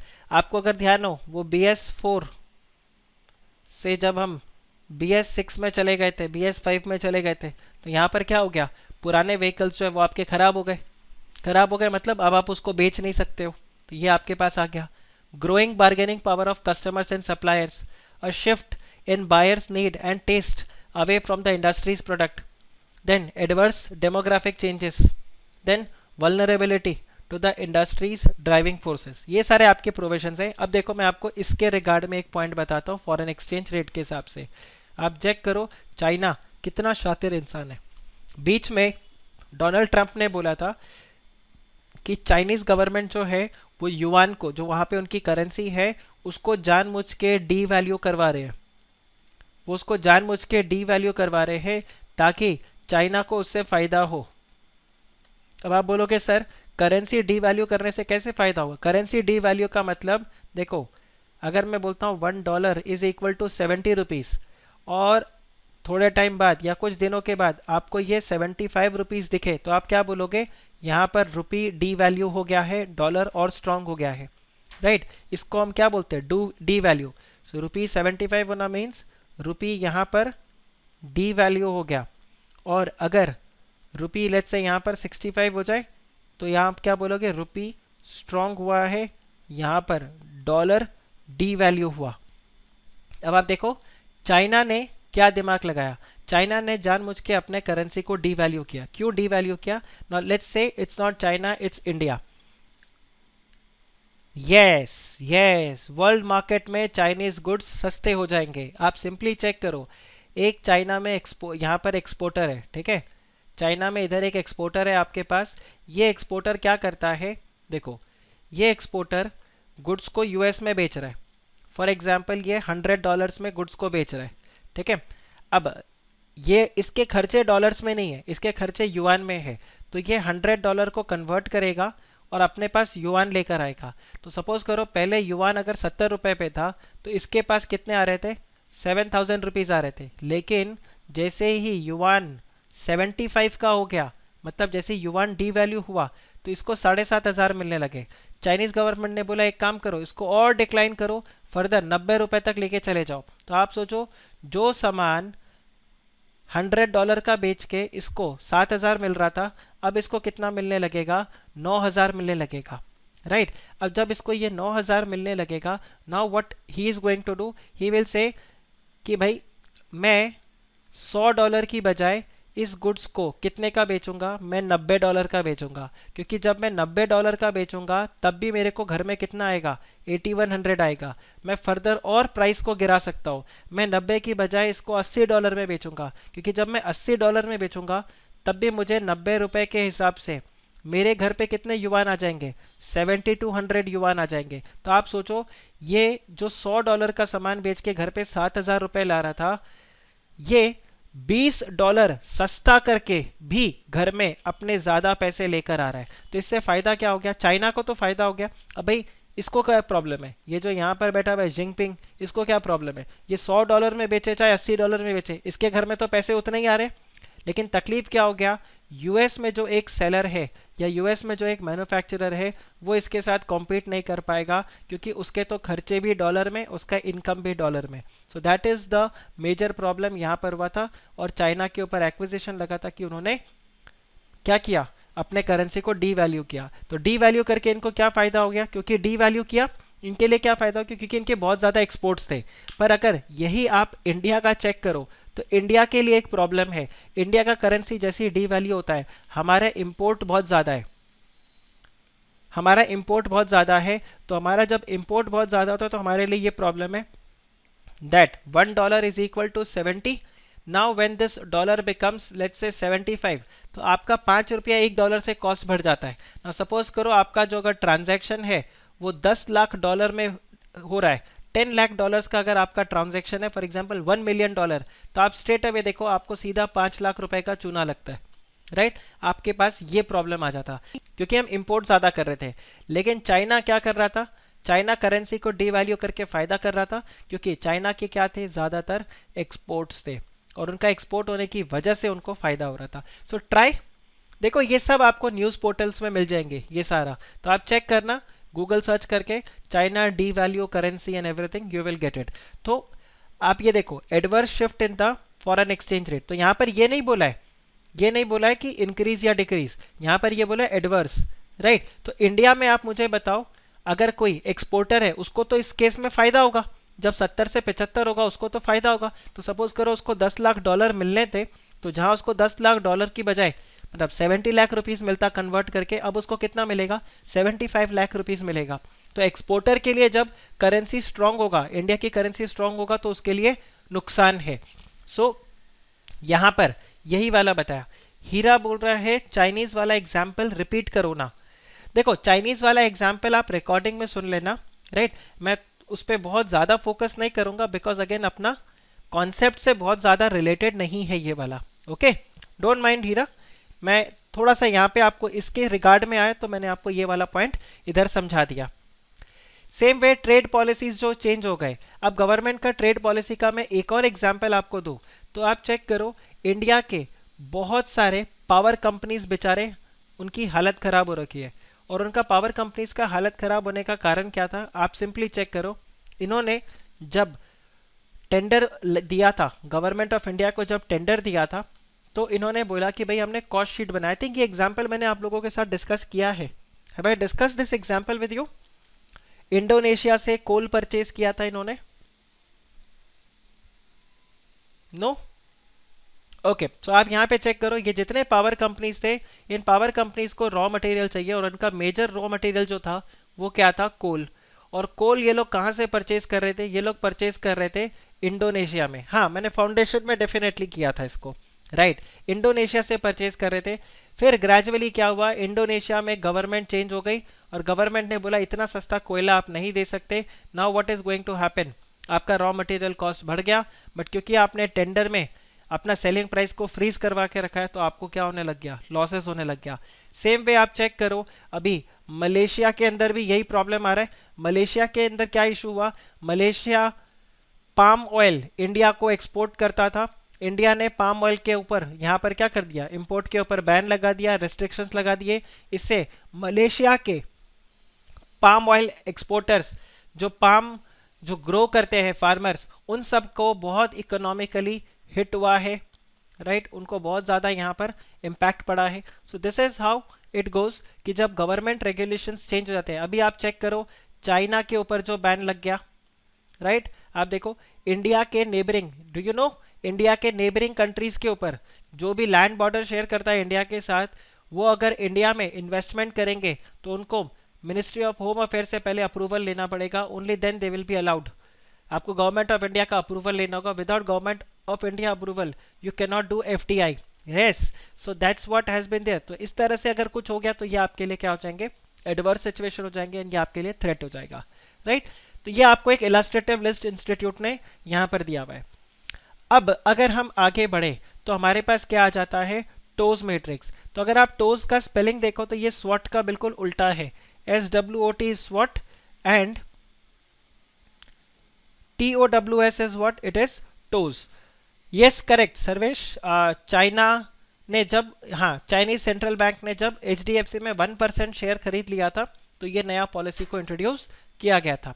अब आप देखो टोज मैट्रिक्स जो है, टोज मैट्रिक्स कैसा रहेगा आपका, देखो टोज मैट्रिक्स यहाँ पर आपको 4 अलग अलग सिचुएशंस बताता है। If you talk about toes matrix आपको यहाँ पे बताएगा 2 सिचुएशन, 1, 2, 3 एंड 4, सिंपल।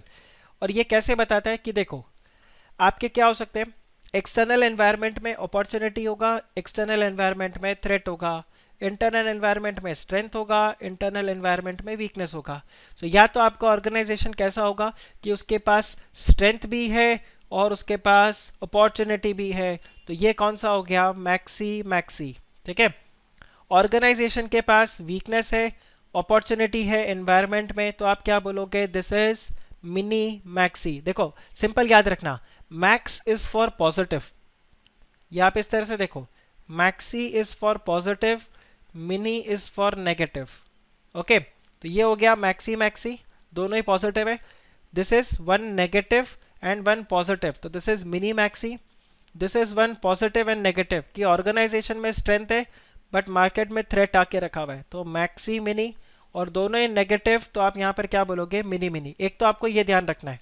इससे पहले एक और चीज देखना, हम पहले खुद की बात करते हैं फिर दूसरे की बात करते हैं। So it is what, it is internal ratio external,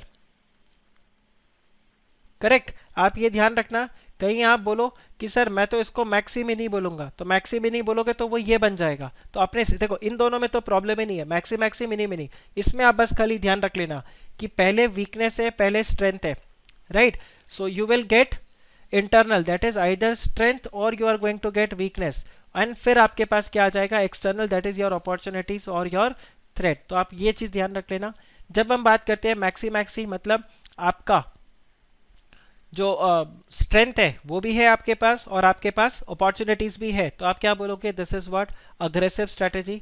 this is a position which every firm would like to achieve, हर फर्म को यही वाला पोजीशन चाहिए। इसके अंदर वो क्या करते हैं, they try to capitalize their strength and they capitalize the maximum opportunities, right? They use their strength and they capitalize the maximum opportunities. Such firms can take lead from their strength and utilize their resources to build up the competitive advantage. Same way अगर आप बात करते हो ऐसे firm का जिसके पास strength तो है बट मार्केट में क्या होकर रखा हुआ है, थ्रेट, उसको आप क्या बोलोगे, conservative strategy. Why conservative strategy, because आपको मिनिमाइज करना पड़ेगा आपके इमर्जिंग थ्रेट्स को थ्रू योर स्ट्रेंथ, तो आप कॉन्जर्वेटिव स्ट्रेटेजी। डिफेंसिव स्ट्रेटेजी तो नहीं बोलेंगे बट क्योंकि डिफेंसिव यहाँ पे आता है, बट काफी हद तक आप यहाँ पर क्या करोगे, कॉन्जर्वेटिव स्ट्रेटेजी रहेगा। Then you have competitive strategy, where आप में खुद में वीकनेस है ऑर्गेनाइजेशन में और एनवायरमेंट में क्या है, अपॉर्चुनिटीज। तो हियर यू वुड से कि भाई आप अपने वीकनेसेस को ओवरकम करो and try to capitalise the opportunity. तो ये आपके पास आ गया मिनी मैक्सी और मिनी मिनी, ये आपका डिफेंसिव पोजीशन हो जाएगा यहाँ पे, बिकॉज ये पोजीशन ऐसा है जो हर फर्म चाहेगा कि वो क्या करे, अवॉइड करे। इनको क्या मिल सकते हैं, लॉट ऑफ एक्सटर्नल थ्रेट, उसके पास इंटरनल वीकनेसेस भी है। तो ऐसे organisations they struggle for its survival, they struggle for its survival. आज की डेट में अगर आप चेक करो तो वोडाफोन का ये हालत है। आज आपके लेक्चर से पहले एक वोडाफोन के ऊपर न्यूज आया था दैट वोडाफोन ने इलेक्ट्रिसिटी बिल पे नहीं किया है, कुछ आई थिंक 2300 करोड़ और समथिंग का, प्लस उनके नॉन कन्वर्टेबल डिबेंचर्स थे जो कि अभी ड्यू है, which they have to pay. So there are a lot of red flags you are going to get for Vodafone also, right? So WT is the strategy which is pursued to minimize or overcome the weakness as far as possible and cope up with the emerging threats. तो worst position आपके लिए क्या हो जाता है यहाँ पे WT, best position आपके लिए maxi maxi, that is strength and opportunity. तो ये आपके पास आया टोज मैट्रिक्स। एग्जाम में आपको ये टोज मैट्रिक्स बनाने को आ सकता है और इसके ऊपर आपको क्वेश्चन भी मिलेगा, right? So by using TOWS matrix, what is going to happen, a strategist can look intelligently as to how to take the best advantage of the opportunities open to him, and at the same time he can minimize the impact of the weakness and protect himself against the threat, right? Used after the detailed analysis of the threat, opportunity, strength and weakness, it helps the strategist to consider how to use the external opportunity for the strategic advantage and how to identify some of the strategic options which are available to him. So basic आपका ये यहाँ पर strategy था, which is what, which is your TOWS matrix. आप बताइए क्या TOWS matrix clear है? You may get a 5 mark question for TOWS matrix. Straight away TOWS matrix. तो जब TOWS matrix आए तो आप पहले उसमें स्ट्रेंथ, वीकनेस, अपॉर्चुनिटी, थ्रेट, बिना स्वॉट एनालिसिस लिखे पहले एक लाइन में आप इसको समझा दोगे, what is threat, what is opportunity, what is weakness and what is strength. उसके बाद में आप टोज मैट्रिक्स में आप बताओगे it is a 2x2 matrix, जो नॉर्मल अपना आंसर होता है, जिसमें एक तरफ हम एक्सटर्नल एनवायरनमेंट को लिखेंगे y एक्सेस में और x एक्सेस में हम किसको लिखेंगे, इंटरनल एनवायरनमेंट को, and based on this we classify the organization into the 4 matrices or the 4 box where it is what, it is strength and opportunity, whether it is weakness or an opportunity, strength and threat and weakness and threat। इसके हिसाब से आप बताइए, this is clear. इसमें बस खाली ये वाला प्रोविजन जो है ये थोड़ा सा ध्यान रखना होगा आपको। आप बताओ ये आपको समझा कि नहीं? ओके, तो आप में से कुछ स्टूडेंट्स ने गेस्ट लिख के भेजा है। ओके, राहुल बोल रहा है आया, very good, right. Okay, so we move ahead towards the last concept for the day, that is globalization, और ग्लोबलाइजेशन में आपको एक और टर्म मिल सकता है, that is global strategy. Globalization के अंदर ही आपको एक और कॉन्सेप्ट मिल सकता है, दैट इज ग्लोबल स्ट्रैटेजी। अब देखो ग्लोबल स्ट्रैटेजी में क्या रहेगा, देखो यहाँ आगे आपको मिलेगा ग्लोबल स्ट्रैटेजी वाला, ठीक है। Very very important, this is one of the most important question as far as exam is concerned. This is again one of the most important question as far as exam is concerned. Easily 2 to 3 marks के लिए आपको ये question पूछा जा सकता है और easily आपको ये 5 marks का question मिल सकता है, why do companies go global? Okay, तो आप यहाँ पे देखो, हम सबसे पहले समझते हैं यहाँ पे what is globalization and what is a global company or characteristics of a global company. Simple सा बात है, ग्लोबलाइजेशन का कॉन्सेप्ट ही क्या है, हम वहाँ पर क्या करते हैं, we integrate the world economy as one. We integrate the world economy as one, हम क्या बोलते हैं कि पूरा वर्ल्ड ही एक मार्केट है यहाँ पे। It refers to integration of the world into one huge market, correct. और इसमें आप फिर आप क्या करते हो, you remove all the trade barriers, correct, amongst the country, कि ये यहाँ ट्रेड नहीं कर सकता, वो वहाँ ट्रेड नहीं कर सकता। यहाँ पर आपका पॉलिटिकल एंड जोग्राफिकल बैरियर क्या बन जाता है, इररेलेवेंट बन जाता है। अब कंपनीज जो है वो ग्लोबलाइजेशन या ग्लोबल स्ट्रैटेजी को क्यों अडॉप्ट करते हैं, उसमें बहुत सारे कारण होते हैं। जैसे आप सबसे पहले चेक करो, the company commit itself heavily with several manufacturing locations around the world and offers the products in several diversified industries, right? आप सिंपली अगर चेक करो, China, India, Taiwan, right, then even your Thailand, right, Africa के कुछ countries में अगर आप देखो गेमॉन, right, ये सारे कंट्रीज में बहुत सारे मैन्युफैक्चरिंग हब्स होते हैं। क्यों मैन्युफैक्चरिंग हब्स होते हैं, क्योंकि उधर लेबर आपको सस्ता मिलता है, रॉ मटेरियल सस्ते प्राइस पर मिलता है। सो यहाँ पर आपका वही बात हो रहा है कि बहुत सारे जो कंपनीज है वो कमिट करते हैं अपने मैन्युफैक्चरिंग लोकेशंस को इन दीज एरियाज जहाँ पर कि क्या है, कॉस्ट कम है। दूसरा, the company's ability to compete in the domestic market with the foreign competitors. तो आप तो थे, जैसे अभी आप चेक करो, फ्लिपकार्ट के लिए अचानक से अमेजोन आ गया, तो आपको उसके लिए भी क्या करना पड़ेगा, ग्लोबलाइजेशन में उधर भी आपको फाइट करना होगा। Now a company which has gone global is called as a multinational और अ ट्रांसनेशनल कंपनी, ठीक है। और इसीलिए इनको हम क्या बोलते हैं, एमएनसी बोलते हैं, multinational corporation. So an MNC is there for one which by operating in more than one country gains research and development, production, marketing and financial advantage in its cost and reputation that is not available to a purely domestic competitors. एक simple सी बात बताओ ना, जैसे ही हम बोलते हैं एक MNC का प्रोडक्ट है, इंपोर्टेड प्रोडक्ट है, अचानक से उसका ब्रांड बन जाता है दिमाग में, अचानक से लगता है नहीं भाई इसका क्वालिटी अच्छा होगा, ये प्रोडक्ट अच्छा होगा, एमएनसी का नाम लगते ही कितनों को पता है पीटर इंग्लैंड एक इंडियन कंपनी है, बट आप देखो नाम जब पीटर इंग्लैंड आता है तो हमें लगता है कोई भाई यूके की कंपनी है, भाई अच्छा है, उसके शर्ट्स अच्छे होंगे, राइट, क्योंकि वो नाम क्या देना चाहते हैं, बेसिकली एमएनसी का टैग लगवाना चाहते हैं हर कोई, right. So this is how it goes. Now the global company views the world as one market, minimize the importance of national boundaries, sources, raises capital and market wherever it can do the job best. Simple ध्यान रखना, वो कहाँ पर जाएंगे, wherever it can do the job best, जहाँ पर manufacturing cost सस्ता, हम वहाँ पहुँच जाएंगे। आप मुझे बताओ, जब चाइना से बहुत सारे कंपनीज जो थे वो बाहर निकल रहे थे कि हम अपना मैन्युफैक्चरिंग हब चाइना से हटाएंगे, हर कोई बोल रहा था आप इंडिया को बहुत अच्छा फ़ायदा होगा, these companies are going to come to India. Why lot of companies have not approached India? बहुत सारे कंपनीज इंडिया में क्यों नहीं आए? बिकॉज ऑफ वन रीज़न, क्योंकि इंडिया का रेगुलेशंस बहुत ज़्यादा स्ट्रांग है, इंफ्रास्ट्रक्चर भी डेवलप हो जाएगा। यस अब्दुल बिल्कुल करेक्ट बोल रहे हो, वियतनाम को बहुत ज़्यादा फायदा हुआ, companies have gone to Vietnam rather than coming to India because of technology भी नहीं बोलूँगा हर्ष, यहाँ पर पॉलिटिकल इंस्टेबिलिटी बहुत ज़्यादा है, रेगुलेशंस बहुत ज़्यादा है।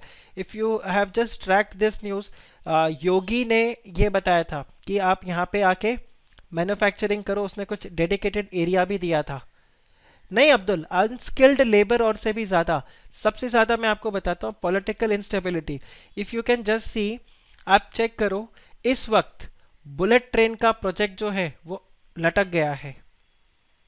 जैसे ही महाराष्ट्र में गवर्नमेंट चेंज हुआ, आप चेक करो पूरा वर्ल्ड देख रहा है इस चीज़ को कि जैसे ही आप देखो, ये पूरा वर्ल्ड इस न्यूज़ को चेक कर रहा है कि बुलेट ट्रेन का प्रोजेक्ट जैसे ही महाराष्ट्र में गवर्नमेंट चेंज हुआ, उन्होंने इसको लीस्ट प्रायोरिटी वाले प्रोजेक्ट में डाल के रखा हुआ है, जबकि प्रीवियस गवर्नमेंट ने इसको मोस्ट प्रायोरिटी या टॉप प्रायोरिटी में डाल के रखा था, right? Yes, UP government approaches more than 100 companies to come up to UP from China, बिल्कुल करेक्ट। तो यहाँ पर गवर्नमेंट का इंस्टेबिलिटी बहुत ज़्यादा है, रेगुलेशंस बहुत ज़्यादा है। देन अगर आपको मैं बताऊं, ईज ऑफ डूइंग बिजनेस में नो डाउट हमारा रैंकिंग इंप्रूव हुआ है। Do you know there is a ranking also, ease of doing business, right? Ease of doing business में हमारा रैंकिंग बहुत इंप्रूव हुआ है, but that is more lot because of the insolvency and bankruptcy code, कि पैसा recovery काफ़ी अपना easily यहाँ पर हो रहा है। अदरवाइज अभी भी अगर आप रेगुलेशंस में चेक करोगे ना, तो बहुत ज़्यादा कोई बहुत ज़्यादा आपको बेनिफिट नहीं मिलेगा। आपने कंपनी लॉ के अंदर पढ़ा होगा spice form, right? One form, only one form for incorporation instead of multiple forms. अभी बहुत सारे फॉर्म्स की जरूरत नहीं, एक ही फॉर्म से आप अपने कंपनी को इनकॉर्पोरेट कर सकते हो, स्पाइस फॉर्म। ये सब क्या था? This was all to improve the ease of doing business, this was all to ease of doing. आपके इंटर में भी है, स्पाइस फाउंडेशन में था, इंटर में भी है ये आपको। जब इनकॉर्पोरेशन वाला चैप्टर आप पढ़ोगे कंपनी लॉ के अंदर, तो आप चेक करना, ईज ऑफ डूइंग बिजनेस को इम्प्रूव करना था। Okay, no problem, ease of doing business को आपको इम्प्रूव करना था, इसके लिए आपने काम किया। लेकिन अभी भी अगर आप देखोगे क्या बिजनेस करना इजी है इंडिया में, आंसर इज नो। बहुत सारे रेगुलेशंस है, बहुत सारे अप्रूवल्स है, तो कंपनीज यहाँ पर नहीं आए।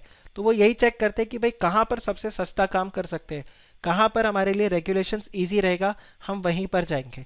सो this is how it goes, and that is the reason you see lot of governments, governments are coming up with lot of tax plans, कि भाई आपको टैक्स बेनिफिट मिलेगा अगर आप यहाँ पे फैक्ट्री लगाते हो, वहाँ फैक्ट्री लगाते हो, ऑल दो सिनेरियो।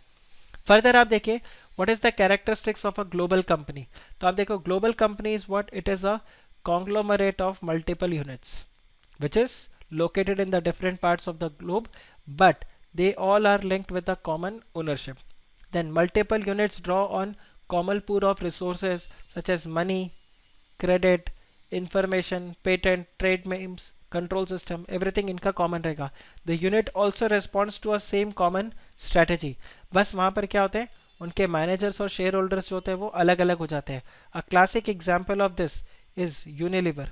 कितनों को पता है, जैसे हिंदुस्तान यूनिलीवर है, बिल्कुल वैसे ही पाकिस्तान यूनिलीवर भी है। जैसे HUL है, वैसे PUL भी है, पाकिस्तान यूनिलीवर भी है। तो ये अगेन आपका क्या हो गया, characteristics of a global company, right? Now a further development perhaps will have superior or supranational enterprise. It is a worldwide enterprise characterized by substantially non-political international bodies such as WTO, IMF, World Bank, ये सब भी आपके पास रहते हैं, right? Yes, they change their name as per their territory, बिल्कुल correct, ये आपके पास आ जाता है। अब आते हैं हम अपने one of the most important concept. उससे पहले किस छोटे से टॉपिक को हम यहाँ पे कवर कर लेते हैं, multinational and transnational company, right? Exam में आप देख लेना, आपको ये शायद 2 to 3 मार्क्स के लिए आएगा। मैं पहले इसको जूम इन कर देता हूँ। तो आप देखो, MNC एंड TNC कंपनीज में क्या डिफरेंस होगा। मेजर डिफरेंस देखो यहाँ पर क्या है, a multinational company they have, उनका एक होम कंपनी होगा, इसके अलावा उनके बहुत सारे सब्सिडरीज होंगे। ट्रांसनेशनल के अंदर सब्सिडरीज नहीं होंगे, there will be no subsidiaries, बस वहाँ पर बहुत सारे कंपनीज होते हैं। मल्टीनेशनल कंपनी जो होगा वो एक सेंट्रलाइज्ड वे में वर्क करेगा। Transnational will not work on a centralize way, उनके अपने हर कंट्री के अपने अलग अलग क्या रहेंगे, आपके मैनेजमेंट सिस्टम रहेंगे। Multinational company will face a barrier in decision making due to centralize management system, लेकिन ट्रांसनेशनल को फायदा होगा because they will gain more interest in the local market since they maintain their, यहाँ पर गायब कर दिया, सिंस दे मेंटेन देयर, जो उनका स्टेक है वो लोकली वहाँ पर मेंटेन करते हैं, ठीक है? जो उनका डिसीजन मेकिंग है वो लोकली वर्क करता है, इसीलिए एक ट्रांसनेशनल कंपनी को फ़ायदा हो जाता है इस चीज़ का। लेकिन मल्टीनेशनल में एक ये प्रॉब्लम रहता है कि सेंट्रलाइज डिसीजन ले लिया और वहाँ से आप डिसीजन को थोपने की कोशिश करते हो ऑन द लोकल मार्केट। आप बताओ, इज दिस क्लियर? ट्रांसनेशनल की कोई कंपनी, अ क्लास एग्जाम्पल अभी अभी जो आपने डिस्कस किया, Hindustan Unilever, sorry Hindustan Unilever तो आपका यहाँ पे सब्सिडरी में आ जाएगा। ओके, ट्रांसनेशनल का और एग्जाम्पल अगर आपको दूँ, आई थिंक इवन ये वाला टाटा नहीं आएगा, टाटा नहीं, रुको, आई गेट बैक, रुको, एक तो आई थिंक एप्पल का था, एप्पल को भी फिर यहाँ पे मिला था। Transnational also work with this Apple, Samsung, yes, ये बहुत सारे जो ऐसे अपने आईटी रिलेटेड कंपनीज होते हैं ना, they work in this way. I will get back, मैं एग्जैक्ट कोई लाइव एग्जाम्पल इसका ढूंढ के आपको डेफिनेटली बता दूंगा which company is a transnational company, right? Okay, now let's check this, why do companies go global. अब इसका आंसर अगर मैं आपको डिस्कस नहीं भी करूँ ना, लिखने को दे दूँ, हम कॉमर्स वाले बच्चे हैं, 2-4 पेज तो भर ही देंगे, why do companies go global. But आपको क्या ध्यान रखना है, आपको रेलेवेंट पॉइंट्स के हिसाब से फेंकना है, ठीक है? Relevant points you should know.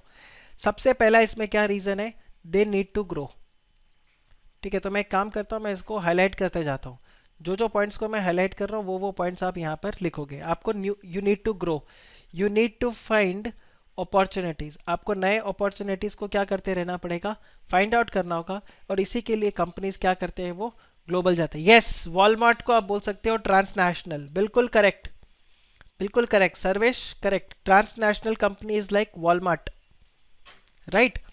फिर आप देखो इसके अलावा क्या हो रहा है, there is a rapid shrinking in the market, there is a rapid shrinking in the market. क्यों?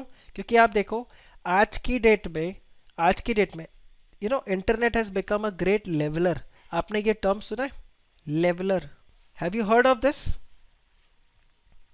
नो। देखो लेवलर का क्या मतलब होता है, जैसे पहले हम ये बोल सकते थे कि इंफॉर्मेशन जो है सिटीज़ में ज़्यादा फास्ट है, कि मुंबई में एक इन्फॉर्मेशन जल्दी पहुंचेगा, लेट्स से अहमदाबाद में एक इन्फॉर्मेशन जल्दी पहुंचेगा। लेकिन अगर आप यही वडोदरा, सूरत या फिर जामनगर, ऐसे और कोई जो अहमदाबाद से टीयर 2 सिटीज़ में अगर आप देखोगे तो वहाँ पर इन्फॉर्मेशन थोड़ा लेट जाएगा। पर पहले हर चीज़ यहाँ पे आता है इन बड़े कंपनीज में। बट अब ऐसा कुछ नहीं है, इट्स अ लेवलर, ख़त्म। और एक एग्जांपल आप ले लो, कॉमन ग्राउंड हो गया अभी। जैसे आप सिंपली और एक चीज़ चेक करो, पहले जैसे अगर आपको पढ़ना है, किसी मुंबई की फैकल्टी से पढ़ना है तो आपको बॉम्बे आकर रहना पड़ेगा। But thanks to internet it is now a great leveller, Bombay का बच्चा भी बॉम्बे के फैकल्टी से पढ़ रहा है, मुंबई का बच्चा मुंबई के फैकल्टी से पढ़ रहा है। एंड सेम वे कोई अगर केरला में कोई स्टूडेंट है या लेट्स से इधर कोई राजस्थान में कोई स्टूडेंट है गांव में, तो वो भी बैठकर उसी मुंबई के फैकल्टी को अटेंड कर रहा है, उसके लेक्चर्स को अटेंड कर रहा है, जिसका एक मुंबई का स्टूडेंट उसको अटेंड कर रहा है। तो that's called as a leveller. तो यहाँ पर क्या हो गया है, अब वर्ल्ड मार्केट में अगर आप चेक करो तो वर्ल्ड मार्केट धीरे धीरे क्या कर रहा है, श्रिंक कर रहा है। गॉन आर द डेज जब हम बोलते थे यार यूएस में टेक्नोलॉजी फास्ट है या वहाँ का अच्छा है। अब जो उधर टेक्नोलॉजी है वही टेक्नोलॉजी आपको इधर भी मिल जाएगा। या आप यूएस का कोई प्रोडक्ट, पहले यूएस से प्रोडक्ट मंगाना आपके लिए डिफिकल्ट था, आज की डेट में यूएस से प्रोडक्ट मंगाना आपके लिए उतना डिफिकल्ट नहीं है, right? Again all this is because of what, there is a rapid shrinking in the time distance across the globe, ठीक है?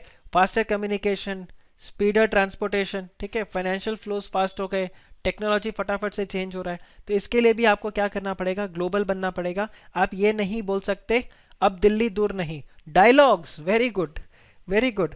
And one thing remains constant, that's the punch lines. Okay, तो आप check करो जो technology, आप ये नहीं बोल सकते कि चलो भाई हम अपना एक ही कंट्री में रहते, क्योंकि अगर आपने यूएस में सपोज करो कोई नई टेक्नोलॉजी आई है तो ध्यान रखना दूसरा मार्केट जो है वो उसको देख रहा है, कोई ना कोई होगा जो वहां से यूएस से टेक्नोलॉजी को इंडिया में ले जाएगा। तो आप वहां जाकर फिर वो बोलते हैं ना कॉलर उठा के, ऐसा नहीं बोल सकते एक में वे सेक्रेटरी, मतलब एक में वह टेक्नोलॉजी मेरे पास ही है। क्यों? क्योंकि आपकी टेक्नोलॉजी कईयों के पास पहुंच चुकी है।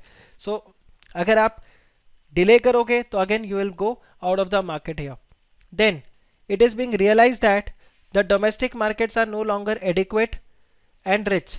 जैसे जापान जो है, एक सिंपल सा तरीका है आपको मैं बताता हूँ, जो भी आप यहाँ पर चेक करो, इंडिया में जो आज की डेट में हम बोल रहे हैं ना आत्मनिर्भर बनना, वो आत्मनिर्भर बनने की बात क्यों कर रहे हैं, या इंडिया में प्रोडक्शन इतना अच्छा होने के बावजूद भी हम इंडिया अच्छे एक्सपोर्टर क्यों नहीं बन पाते, और वाई एक्सपोर्ट में हमारा नाम नहीं है। आप चेक करना कभी, अगर आप जनरल नॉलेज ऐसी बुक उठाकर देखना, highest producer and highest exporter, आपको डिफरेंस नजर आएगा।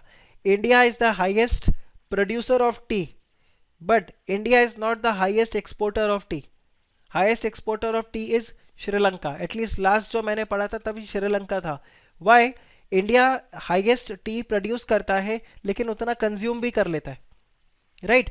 तो इंडिया का तो बात अलग है, बट अदरवाइज अगर आप चेक करोगे तो जो डोमेस्टिक मार्केट है वो आपके लिए पूरा नहीं पड़ता। They have to rely on the exports. जैसे कि यूएस हो गया, US relies literally on exports. So Japanese have flooded the US market with the automobile and electronics because the home market was not large enough to absorb whatever was produced. तो इसके लिए आपको बाहर जाना पड़ता है। इंडिया में problem नहीं है ये वाला, क्योंकि इंडिया का पॉपुलेशन बहुत स्ट्रांग है, राइट? बट जापान में प्रॉब्लम है। जापान में there is a problem. Japan में इतना ज़्यादा कंजम्पशन नहीं है क्योंकि वहाँ पर इतना ज़्यादा पॉपुलेशन नहीं है। और आपको बताऊँ, रीज़न दोनों का सेम है। जापान में पॉपुलेशन कम क्यों है? क्योंकि लोग वहाँ पर अनएम्प्लॉयड है। और इंडिया में पॉपुलेशन ज़्यादा क्यों है? क्योंकि इंडिया में भी काफ़ी लोग अनएम्प्लॉयड है। जापानीज बोलते हैं हम अनएम्प्लॉयड है तो हम बच्चा क्यों पैदा करें, कि हम खुद का ही पेट नहीं भर पा रहे तो हम बच्चा क्यों पैदा करें। इंडिया में कैसा है? क्योंकि काम करने को कुछ नहीं है तो बच्चे पैदा हो रहे हैं, राइट? सो आप देखो, same problem different, you know same concept but different results आपको निकल के आते हैं। तो जापान में ऐसा इशू है। तो India is an exception when it comes to the consumption. India is a different, और ये मतलब it's not a joke, it's a reality, it's a real study जो मैं आपको बता रही हूँ। कोई वन लाइनर स्टैंड अप नहीं है, it's actually a report. As per the report that Japan में पॉपुलेशन कम होने का कारण, क्योंकि एजिंग पॉपुलेशन का बात हो रहा था। जापान में एजिंग पॉपुलेशन क्यों है, यंग पॉपुलेशन वहां पर क्यों नहीं है? क्योंकि वहां पर लोग बच्चे कम पैदा कर रहे हैं, और इंडिया में भर भर के हो रहा है। तो that is how it goes, right? So आप यहां पर चेक करो दैट जो आपका डोमेस्टिक मार्केट है वो शायद आपके लिए एडिक्वेट नहीं हो। इसके लिए आप क्या करते हो? आप एक्सपोर्ट करते हो। ओवरऑल आपको क्रक्स ये ध्यान में रखना है। देन आपको कई जगह से चीपर सोर्सेज मिल जाएंगे, रॉ मटेरियल्स के, लेबर्स आपको चीप मिल जाएंगे, तो अगेन आपके लिए यहाँ पर बेनिफिट हो जाएगा। फिर आप देखो, जैसे Hyundai got competent engineer at low cost, industry friendly Maharashtra government which allowed them to set up unit in India, correct? Same way आप चेक करो, बहुत सारे कंपनीज को इस तरह से, जैसे अभी एट प्रेजेंट यूपी गवर्नमेंट ने बोला है कि आप यहाँ पे इंडिया में आओ। चाइना से जो भी कंपनीज निकल रही है उनको बोल रहे हैं आप इंडिया में आओ और आप यहाँ पर क्या करो? मैन्युफैक्चरिंग करो, correct? Then companies often set up overseas plant to reduce the high transportation cost. वहीं पर कंजम्पशन हो जाएगा, ठीक है? वहीं पर कंजम्पशन हो जाएगा और वहीं पर वो सेल हो जाएगा।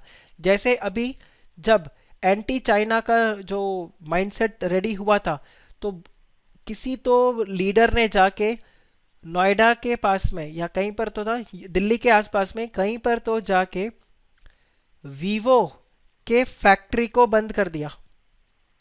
वीवो के फैक्ट्री के ऊपर जाके ताला लगा दिया। अब ये बहुत ही घोर स्टुपिडिटी वाला काम था, क्योंकि आप चेक करो, वीवो का जो फैक्ट्री है वो इंडिया में ही है, वो इंडिया के लोगों को एम्प्लॉय कर रहा है। और वीवो ने इंडिया में फैक्ट्री क्यों लगाया? उन्होंने फैक्ट्री इसलिए लगाया कि भाई हम चाइना में मैन्युफैक्चर करके फ़ोन को इंडिया एक्सपोर्ट करेंगे, इससे अच्छा इंडिया में ही फ़ोन को मैन्युफैक्चर करके इंडिया में ही उसको सेल कर दे, राइट? तो ये आपका रिड्यूस्ड ट्रांसपोर्टेशन कॉस्ट। जैसे आप यहाँ पे देखो, making a car in Korea and exporting it to Europe and America is very expensive and time consuming. Therefore India as a manufacturing hub, Hyundai यहाँ पर क्या करता है? बहुत सारे कार्स को बनाता है और उठा के बेचता है। बिल्कुल MI, Xiaomi जो आप बोल रहे हो, बहुत सारे कंपनीज यही काम करते हैं और इसीलिए वो इंडिया में फैक्ट्री लगाना पसंद करते हैं।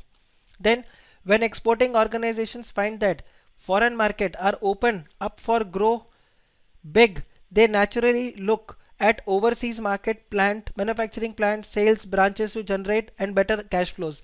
आप चेक करना 1960s में चाइना ने क्या किया था, आई थिंक 60s या 70s है। जो लोग नेटफ्लिक्स पे है आप जाकर चेक करना, there is a series on this China के मार्केट के ऊपर, करेक्ट? वो कुछ आई थिंक 20-25 मिनट्स का वो क्लिप है जिसमें उन्होंने बताया कैसे चाइना का मार्केट पहले क्लोज था और फिर कैसे वो चाइना का मार्केट ओपन हुआ। तो जैसे ही चाइना का मार्केट ओपन हुआ, बहुत सारे नाम मेरे को अगर कभी आएगा तो मैं ग्रुप में आप लोगों को व्हाट्सएप कर दूंगा, I have to check for it, but very very nice, या मैं वो लिंक ही आप लोगों को फॉरवर्ड कर दूंगा। It's really amazing. और उन्होंने बताया कि कैसे ये जितने आपके पिज़्ज़ा हट, कोक, पेप्सी, ये लोग कैसे चाइना में पहुंचे। तो again you will be able to correlate with this that the foreign markets जो है वो ओपन। आप इंडिया में चेक करो, 1991 के बाद में क्या हुआ, 1991 के बाद में लिबरलाइजेशन, प्राइवेटाइजेशन, ग्लोबलाइजेशन, इंडिया का इकोनॉमी भी क्या हो गया, ओपन हो गया। यस और नो? कितने लोग ये बोलते हैं कि in the 90s, right, in the 90s बहुत सारे जो मिस वर्ल्ड, मिस यूनिवर्स, ये सारे जो ब्यूटी कॉन्टेस्ट थे उसमें इंडिया को जिताया गया था। क्यों? ताकि इंडिया में कॉस्मेटिक इंडस्ट्री एंटर कर सके। भाई अब ऐश्वर्या राय और सुष्मिता सेन को देखकर सबको लगेगा मुझे भी इतना गोरा होना है, ठीक है। जो ऑलरेडी शादीशुदा है उनके पास तो ऑप्शन नहीं था कि they can look for a prospective bride, तो वो अपनी बीवियों को लाकर कॉस्मेटिक प्रोडक्ट्स दे रहे थे कि इसको पोतो, करेक्ट, और गोरे बनो, सुंदर बनो, रेसिस्ट थिंग।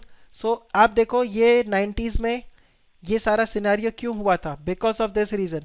और आप देखो कॉस्मेटिक, मैं ये नहीं बोलता हूँ कि जो उन्होंने ये कॉन्टेस्ट वगैरह को जीता वो लोग you know they were incompetent, but this is again one of the theory कि 91 के बाद ही अचानक से इतने सारे ब्यूटी कॉन्टेस्ट इंडिया क्यों जीतने लगा, बिकॉज इंडिया में कॉस्मेटिक इंडस्ट्री को एंटर करना था। तो जैसे ही कोई कंट्री अपने फॉरेन मार्केट को ओपन अप कर देगी तो आपके लिए क्या हो जाएगा, एक अपॉर्चुनिटी दिखता है and you can enter into that market.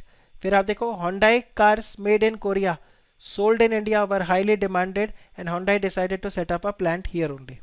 Then the rise of services constitute a largest sector, single sector world of a economy, regional economic integration, which has involved both world's largest economies as well as certain developing economies. Best example जैसे आप आज की date में देखो India US relationship, trade relationship जो India US का है, right, this is how.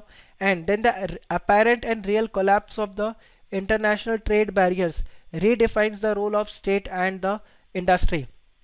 Privatisation her country के अंदर धीरे धीरे बढ़ रहा है, manufacturing and service sector boom कर रहा है, गवर्नमेंट इंटरफेरेंस धीरे धीरे कम हो रहे हैं, करेक्ट, एंड ज़्यादा डिपेंडेंस किसके ऊपर आ रहा है, आपके वैल्यू एडेड सर्विसेज के ऊपर आ रहा है, जिससे आप क्या कर सको, you can gain market competitiveness. So again this is there, tariff barriers और सब कम होते हैं हर कंट्री। आपको सबको पता है वर्ल्ड ट्रेड ऑर्गेनाइजेशन के अंदर अभी इंडिया का मैटर इशू हो रहा है कि उन्होंने जो 59 ऐप्स को बैन किया, क्या इंडिया कर सकता है या नहीं, करेक्ट, क्योंकि as per the WTO agreement you can not do that, correct.